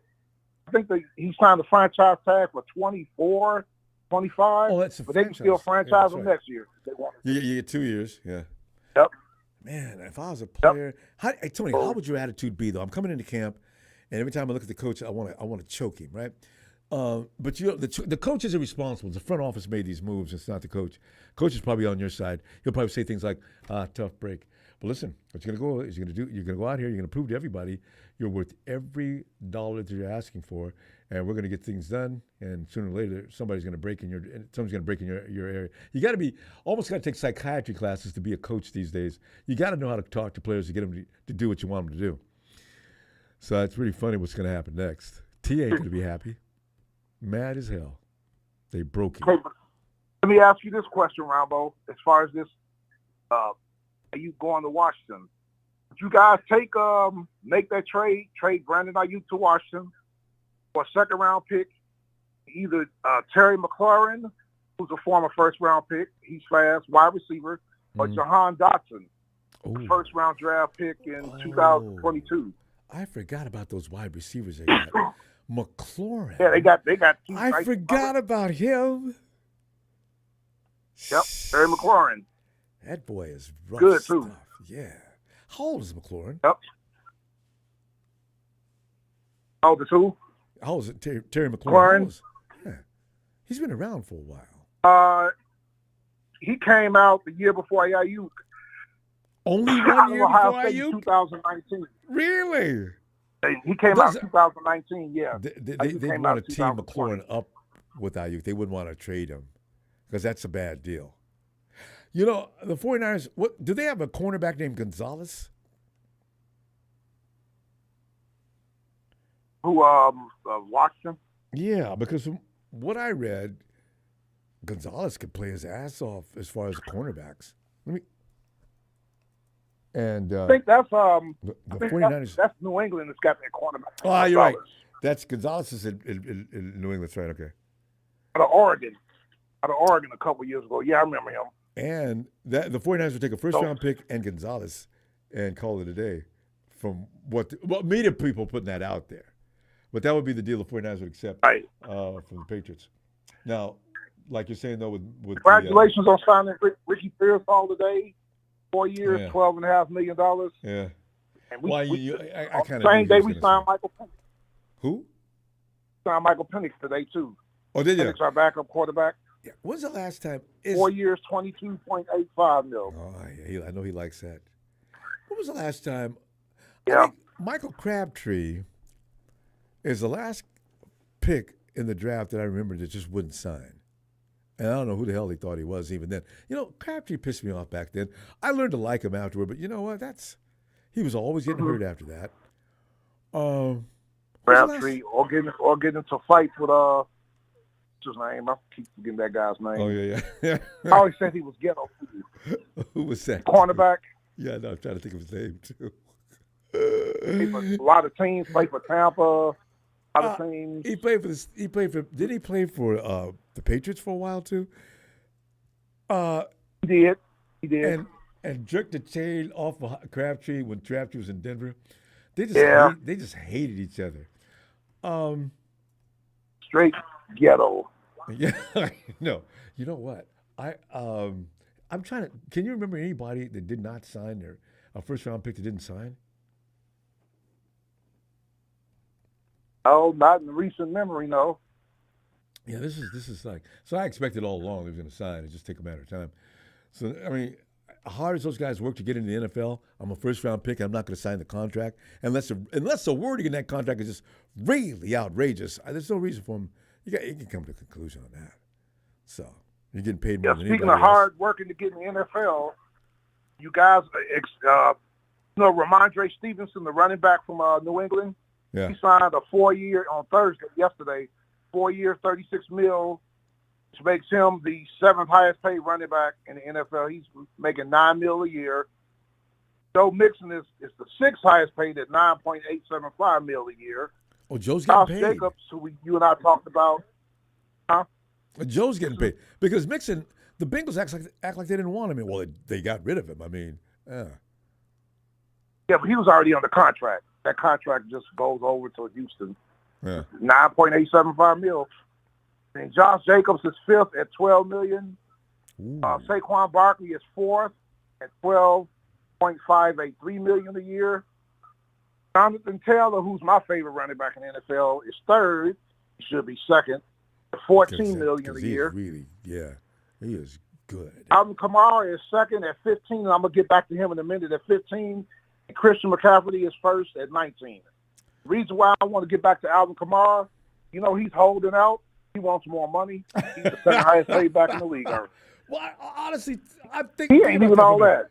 Well, you don't think so? Because Alvin Kamara carried that team so many games. I'm watching Kamara. He's catching the ball out of the backfield. I never liked him. He's running, but he works. He gets it done. You don't think so? I guess I don't like him because he with the Aints. I guess that's the reason why I don't like him. I lost a little respect for him when I saw the picture of that guy he beat up like that too. I have no. Oh yeah. Also, that running back that plays for the Browns now, they showed footage of him and that girl with the hotel. I haven't had any respect for him since then either. Yeah. But I think he's a free agent too, looking for work again. Oh, it's good. I hope it. So, but with Kamara, Ronbo, Aaron Rodgers is in the news again. He's excused from mandatory minicamp. Ronbo, they're going to tear him apart. It's like you was talking about last year. I don't know why he brings this. Everybody's talking about that. Well, yeah. This is you weren't there last year. You need to go out there and get some rhythm and develop some connections with some of your receivers out there, Aaron, and the team in general. Why aren't you coming to camp? If they start 1-3, they start 1-3, 4-4. He's the quarterback. He was making jokes about hunt him down. Who are you going to fire though, Tony? Because somebody is going to get fired this year. I can't go after Saleh. Aaron Rodgers is a grown-ass man. These are decisions that he's making. Do I get on Saleh because he didn't put his foot down? Or do I say, listen, we got to get rid of Aaron, and I'm sure we can get a first-round pick from somebody? What do you do? I saw Saleh get on the podium and say, well, we support Aaron and, yada, yada, yada, the same old pomp and circumstance. Mm-hmm. But I know he's got to be seasoned inside. You need him there to get that timing down in camp. And make a connection and many bond camp with is your supposed players. Period. Yeah. Yeah. So Ronbo, he's you think where's the Green Bay Aaron's Packers organization? Huh? I don't know. Aaron's, I don't he's know somewhere where in he the Middle went. East, from what I understand, right? I understand. Got an excused absence. That's all I heard. So first it's Cage, and now it's the Middle East. I bet you the Packers brass is sitting back there laughing. I told you, look at this. No, because he's a problem child. When he went to that dark place, I just, you imagine, Tony, you think about that? My imagination was running wild seeing Aaron sitting in the middle of a dark cave in lotus position and just contemplating whatever he's contemplating. The bottle of Hennessy in the glass. The bottle of Hennessy in the glass. The hell is wrong with him, really? I mean, somebody just asked McAfee, do you know, can you shed some light on why Aaron does Aaron things? God. This is not a time for him to take off. Like last year, Ronbo, they better win. They have a 1-4 September or a 1-3 September or 0-4 September. Gonna be problems. I can already tell you what's going to happen, Tony. Aaron's going to come out and tell the media. He doesn't realize this New York media. He's not going to be able to say the things he said when he was in Green Bay. But Aaron's relax. Aaron, that ain't going to work this time. If you go 1-4 in the first 5 weeks and talk about relax, that's not going to be a nice scene. You like that first round pick. Though, that offensive tackle they got from Penn State. One of the best offensive tackles in the draft. That was a good pick. Yeah, see, they made an effort to save Aaron. This is why 49er fans are up in arms at the fact that we got some guys, but we don't know how they're going to work out as far as protecting Brock Purdy back there running for his life. Although I must say, Brock Purdy wasn't always running for his life. I think some of us exaggerate how much pressure Brock was under. And not to undermine it, but I mean, Brock was getting the ball off, and he was, most of the time, I would say 75 to 80% of the time, he was getting his shots off. But he could use a little help on that right side. Ronbo, do you think that the Aiyuk gets signed? Do you think it's a possibility y'all might trade him? Really want to know your input on that. There's a real possibility. I do think so. If somebody's going to finally give the 49ers, the 49ers always talk about we're always looking to get better. If they give him a first-round pick and something else, I think that deal with the Patriots could work. If they want to give the Gonzalez and a first-round pick, I think the 49ers might bite. That one sounds appealing to them for whatever reason. So. What about the deal that I heard about on Twitter? I told you about wide receiver George Pickens in the second-round pick. Y'all give him Aiyuk in a fifth-round pick. Oh, I would just take that. I definitely would. Oh my goodness, Pickens said that monster is something special, man. I just got to get him straight. We don't do it. Let me show you footage of Dante Pettis. See what he just did? I think I saw you something to do. Come on, coach, man. Oh, I ain't no candy ass Pettis. Kyle talked to him. I can see it. Tony, we gotta go. We're gonna. What time is it? Oh man, we're gonna. Tony, let me see you Sunday. Always a pleasure talking to you. Always a pleasure, sir. And Ronbo, I think Pittsburgh's gonna be. We played them the first game of the year too. I like their offensive line. They got them. Yeah, they could be. The first round pick last year from Georgia, offensive tackle. Yeah. They got the first round pick this year from Washington. Tony, they got those two guards in free agency in 2022, and then Samoa. They've been building it. 23. Interesting challenge. Yeah, it is. You guys A game is gonna have to be the one that wins it that night for sure. Because Steelers look like they're ready now. Yes, at least sir. To some degree. Yep. All right. Ronbo, I'll see you Sunday, and I'll talk to you about our defensive depth that I love. Grady Jarrett got so much help. Bring it. Don't come without it. I'll be waiting. All right. All right, Tony. Yes, sir. Take care. You too. And now, as I was concerned about our therapy session tonight, Jalen has made his arrival. Jalen, come in, please. Hey, Ronbo, how's it going? Jalen, it's all right. It's doing great, man. Because like I always say, until the season starts, it's all peaches and cream. After that, it can get ugly. If we lose put it this way: if we lose Monday night against the Jets, my feelings are going to be hurt. As much as I know that's a real possibility, I'm going to be mad as hell. But go ahead. Well, Ronbo, when your franchise is one of the top 10 North American sports franchise in all of sports, you're gonna always have high hopes and lofty expectations, praise and goodness once the season comes around. I know. Yo, that's why we gotta take a game at a time, Ronbo. Teams getting older, so we got to take this game at a time. I know, right? You know what? As a matter of fact, age is going to become a factor soon, if it hasn't already. Trent Williams, it already has. Even though he's, what, Jay, the funny thing about Trent Williams, even though he's probably a step slower, he's still the best left tackle in the game. Isn't that crazy? Woo! But anyway, we'll be all right. You all right? Jalen? Ellis, is that you? Ellis, hold on a minute. We come back to you. All right. Jalen, go ahead. What's it say, Ronbo? No, I was just trying to say, where was I?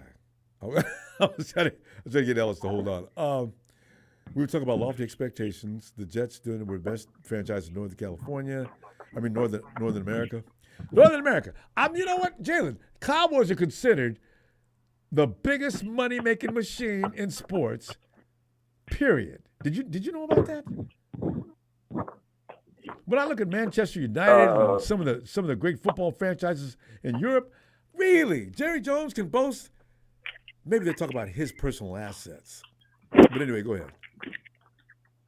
Well, we were talking about George Kittle and his broke body out there performing under all kind of extreme duress. You know how we talk about Brandon Aiyuk. Everybody's judging him because he's asking for more money. But go ahead. Nothing wrong with that. Ain't nothing wrong with that. He wants his bread. Give him his damn bread. I'm not mad at him. I'm just thinking he's asking for more than he's worth. He's not Jefferson. Kyle Shanahan want to play with that young brother's money. You can't play with this generation money, Ronbo. You can't do that. Jalen, he's not Jefferson. He's good, but there's no point in saying if Whoa, Jefferson can get time out. 35 million, I need 36. That's no. That's just how it worked, Ronbo. He should have paid him earlier. Well, then I agree with that, though. The 49ers did bring this upon themselves. But somebody said he was going to wait for Jefferson to get paid. Amon-Ra and Justin Jefferson. I know, Amon-Ra. He can get paid more than Amon-Ra. He fucked Ronbo. Ronbo, the second that he let come on, Ronbo. You expect Brandon Aiyuk to take less money than Amon-Ra St. Brown? No, I wouldn't. I'd be mad with him. He should not get paid less. Man, these guys that Brandon want his bread. Shit, damn it, he gonna get it too. From someplace in 2,000 yard season.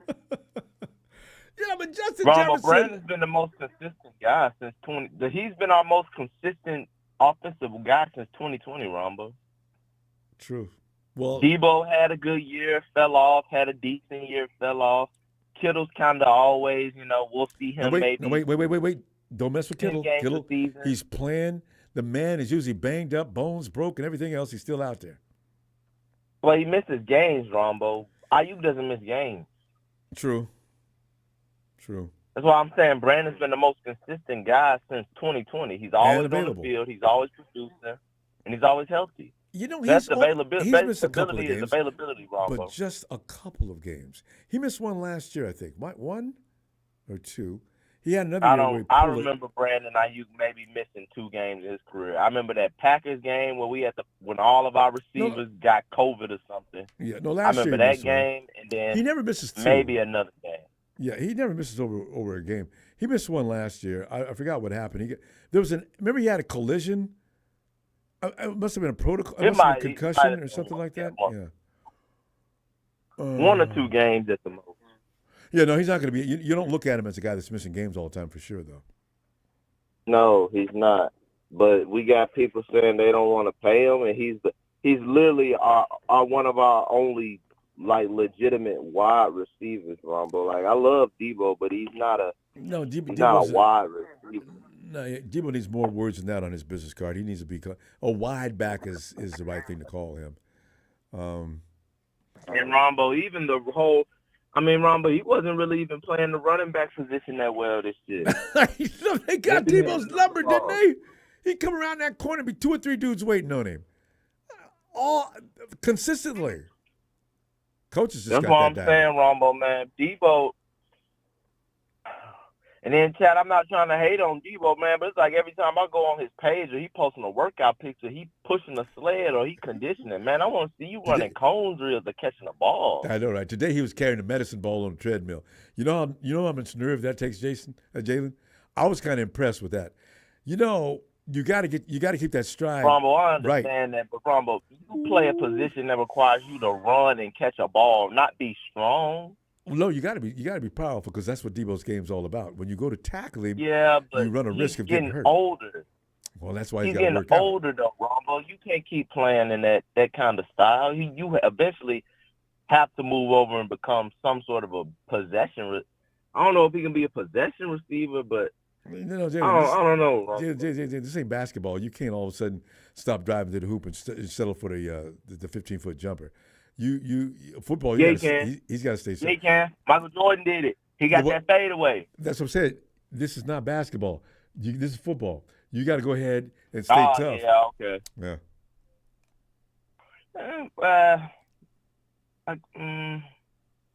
Ronbo, we've seen guys who played more physical early on in their career kind of dial it back and move to more of a finesse style. Once they got older, we've seen it. We've seen. Well, yeah, as a running back or whatever, that's what you do. You hurt people as they try to tackle you. So, Debo better stay strong because last year he wasn't strong. Debo had 1 or 2 highlight reels, maybe. I could be overstating that. Ronbo, his biggest game was that Eagles game. Other than that, he was the Eagles game and that Giants game. He played a hell of a game in that Giants game. That's what I said, other than that, he didn't show up that Browns game. He didn't show up the Bengals game, and he didn't show up the Ravens game. That's all I remember. Wait, was he out before the Browns game or during? He did miss. He got out during the Browns game. Yeah. He went up and was talking smack, and they knocked him out. Him and Trent Williams. Williams was out there trying to deal with Myles Garrett on a bad wheel. Rombo, How treacherous was that? And Tony pointed something out that I forgot. Rombo, the Packers, they got Josh. Rombo, I forgot they got Josh Jacobs. The Packers gonna. Man, look, let me tell you something, dog. Them bastards gonna be a problem. They got Josh Jacobs. Rombo, that's a big problem. Yeah, I knew about that already. I knew it was gonna be trouble. The Packers is definitely gonna be rough. They was rough last year. They knew they're gonna be better this year. Without him, Jesus, man, you give him a Rombo. That's a top 4 back in the league. I know. Just Jalen, we Then caught you give Saquon to the Eagles. Boy, it's gonna be a fun season. Jalen, we got to pull up though. It's gonna be a fun season, Rombo. It always is, but we got to win though. All right, fam. I mean, like I said, Rombo, we gotta take it a week at a time. Do you would you by any chance happen to know which division we play this year? Because each year we play like a division. I had erased that from my. You're right. I'll be ready for that question next time, or you can go find out between I now and wonder then. if we playing the.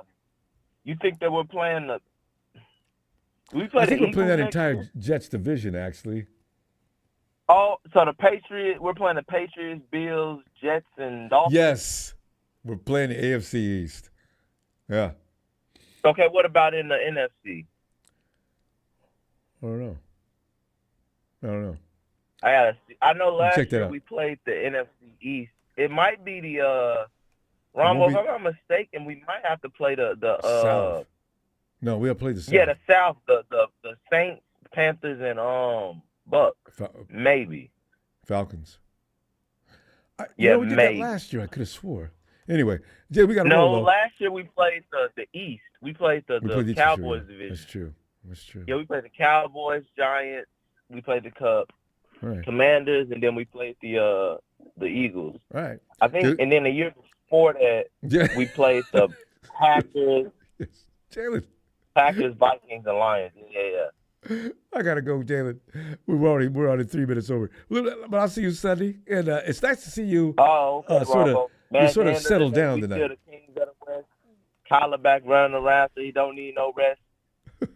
And then Rudy can keep coming in here crying like a couple of bitches, but the 49ers gonna be the best.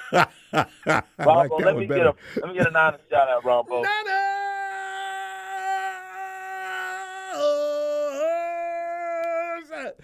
Jay. All right, fam. I'll see you Sunday. Bye, Rombo. See, Jalen seems calm tonight. He's okay. He ain't, he's all right. Big Show says BA for Jonathan Allison, D tackle, and Jahan Dotson. Big Show's already making deals. Make sure you got to know, though, I'm loving the way you keep putting the icing on that cake. You get thicker and thicker. I hope it's carrot cake. I love carrot cake with cheesecake frosting. Listen, Big Show, read my lips. BA is going to play with the 49ers in 2024.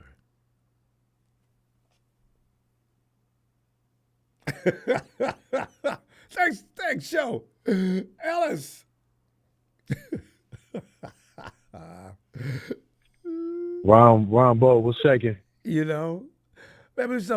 was giving big props to George Kittle tonight. And, we always gravitate toward BA until he gets too clowning around with the schedule. I remember with that contract.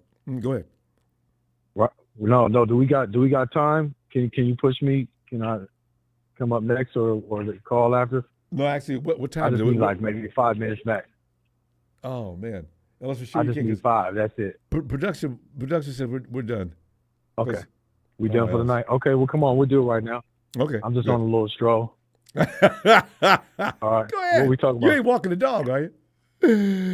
Anyway. No, I'm not. Anyway, no, we're talking about BA and his situation as it seems to be going in another direction now since he came on and told everybody, yeah, the 49ers don't want me. I swear.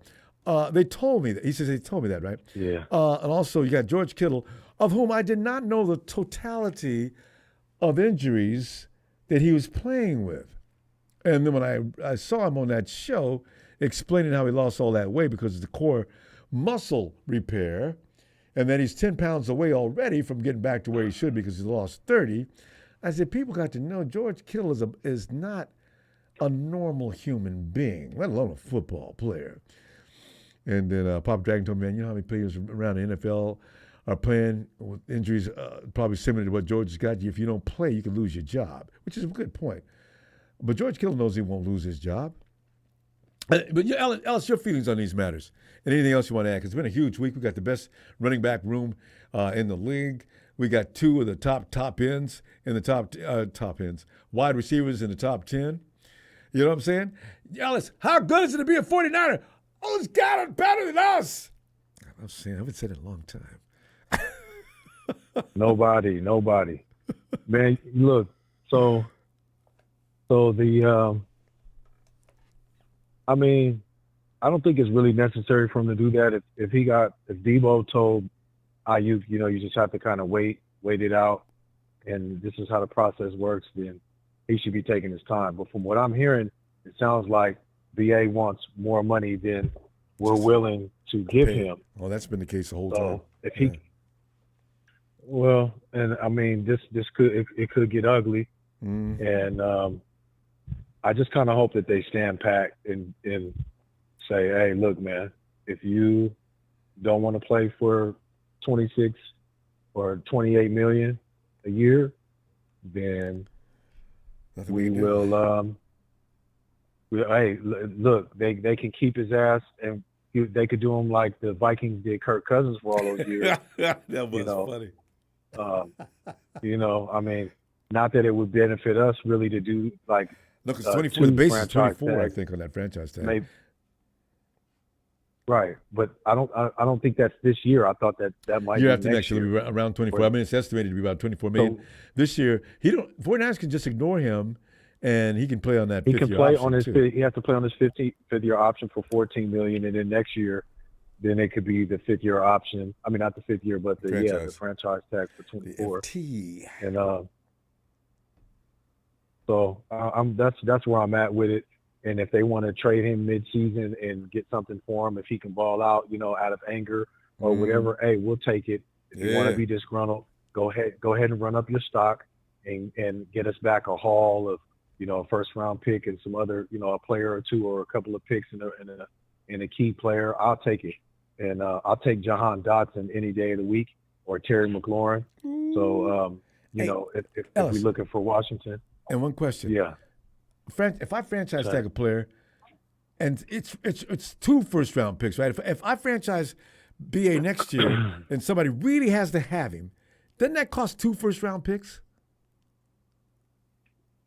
to get him off that franchise tag? If another team wants him? It seems I remember that. That's a good question. If you want a franchise tag player, it'll cost you 2 first-round picks. I don't know if it means well, that's 2 years in a row, because apparently that's frowned upon, because you're getting in the way of something that's not your business. Well, I guess good players your business because you're trying to make your team better. But yeah, I'm pretty sure it's 2 first-round picks, because we were in that situation trying to get a player, and it would cost 2 first-round picks. Everybody said, "Man, don't give up no 2 first-round picks for that dude." But he was already a proven player. Who was that? But anyway, go ahead, Pam. Right. Yeah, I mean, look, between so the Aiyuk thing, we got that out. What else was it that we're talking about? George Kittle, the embattled warrior. George, yeah. The man who comes out bleeding underneath his bandages, and he keeps right on going. Hey, listen, like Fred Warner, George Kittle is a Niner for life. Yeah. We need to make sure that we keep these guys until they're done playing football. I don't know about anybody else. I know some people might be a little bit agitated with the fact that George Kittle does tend to get hurt, but look at the position he plays, look at how he plays, and how hard and he plays. Even plays hurt. Yes, he plays hurt all the damn time, man. Like there's guys that, yeah. I mean, and look, he puts it on the line. He doesn't go and sit down like Debo. You know, Debo I think might have played with a little bit of injuries. I don't want to use Debo as an example. Yeah, his body just doesn't allow him.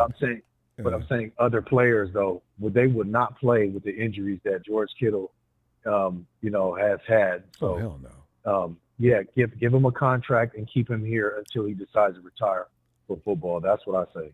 Mm-hmm. And then put him in the NFL.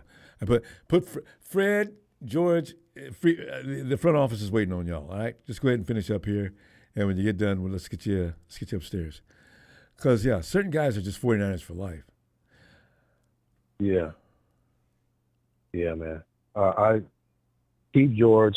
Go ahead and do that. It'll save us some more money on the cap. We'll probably end up getting more cap space from keeping him on. We're never going to get a tight end that's going to be able to do what Kyle needs him to do anywhere else. Let's be honest. So we may as well keep George Kittle for the long haul until he's done, until he hangs it up, so we can continue to get that production out of him, which he hasn't taken any years off. He hasn't declined.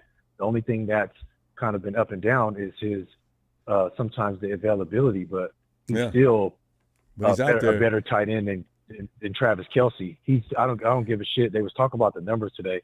Travis Kelce's been in the league for like 4 more years or 5 more years than George, and George is not really that far off.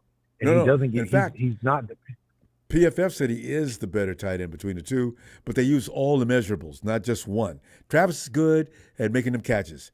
He goes out there, he gets loose, unless Dre Greenlaw's on the field, he gets loose, and Patrick finds him. All right, but otherwise, George has him on the run game. George is way more efficient on actually helping that run game.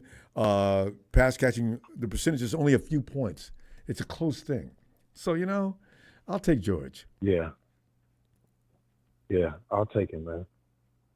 But that's pretty much all I got. Like, the Aiyuk thing, man. Like, if it doesn't work out, God bless him, man. He's gonna be a great player. He already is. And, but if he's not willing to wait and he wants to get paid an astronomical number that would compromise his starting quarterback and all of his other teammates for the sake of the dollar sign, when he's already getting paid more money than most people get paid to do anything in their lifetime, then it's not about everyone, and it's just about him. And you can still all ego, fam. do things to benefit. Exactly. If I give you $28 million and you're gonna cry because you're $2 million shy of 30, why are you crying? Right. You could still. And the last thing, right?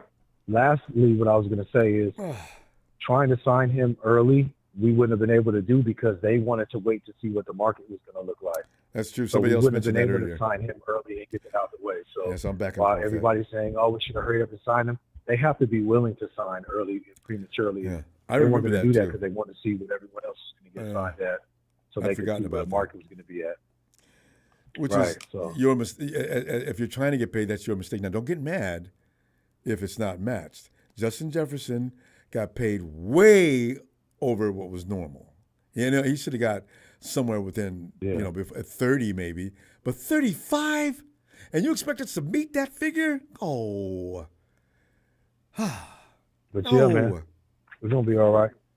Yeah, I'll take it. All right.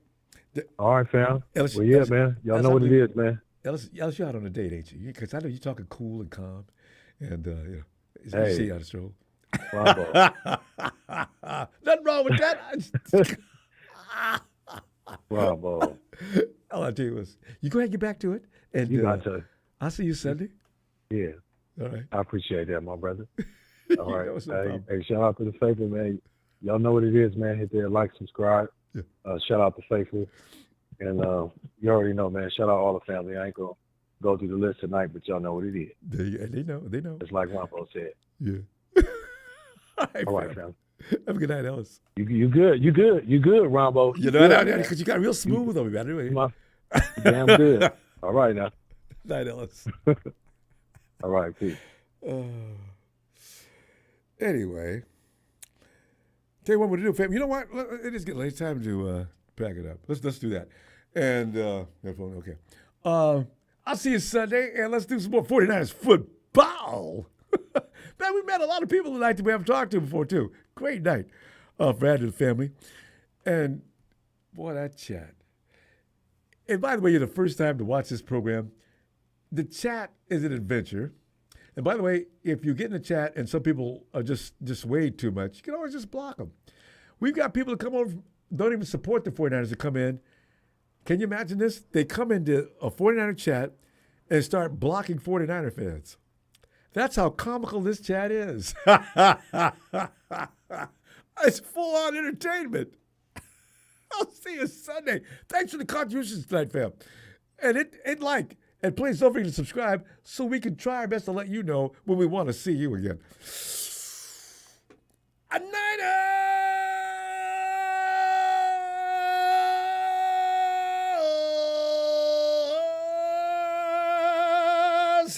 Now I know how Tarzan feels.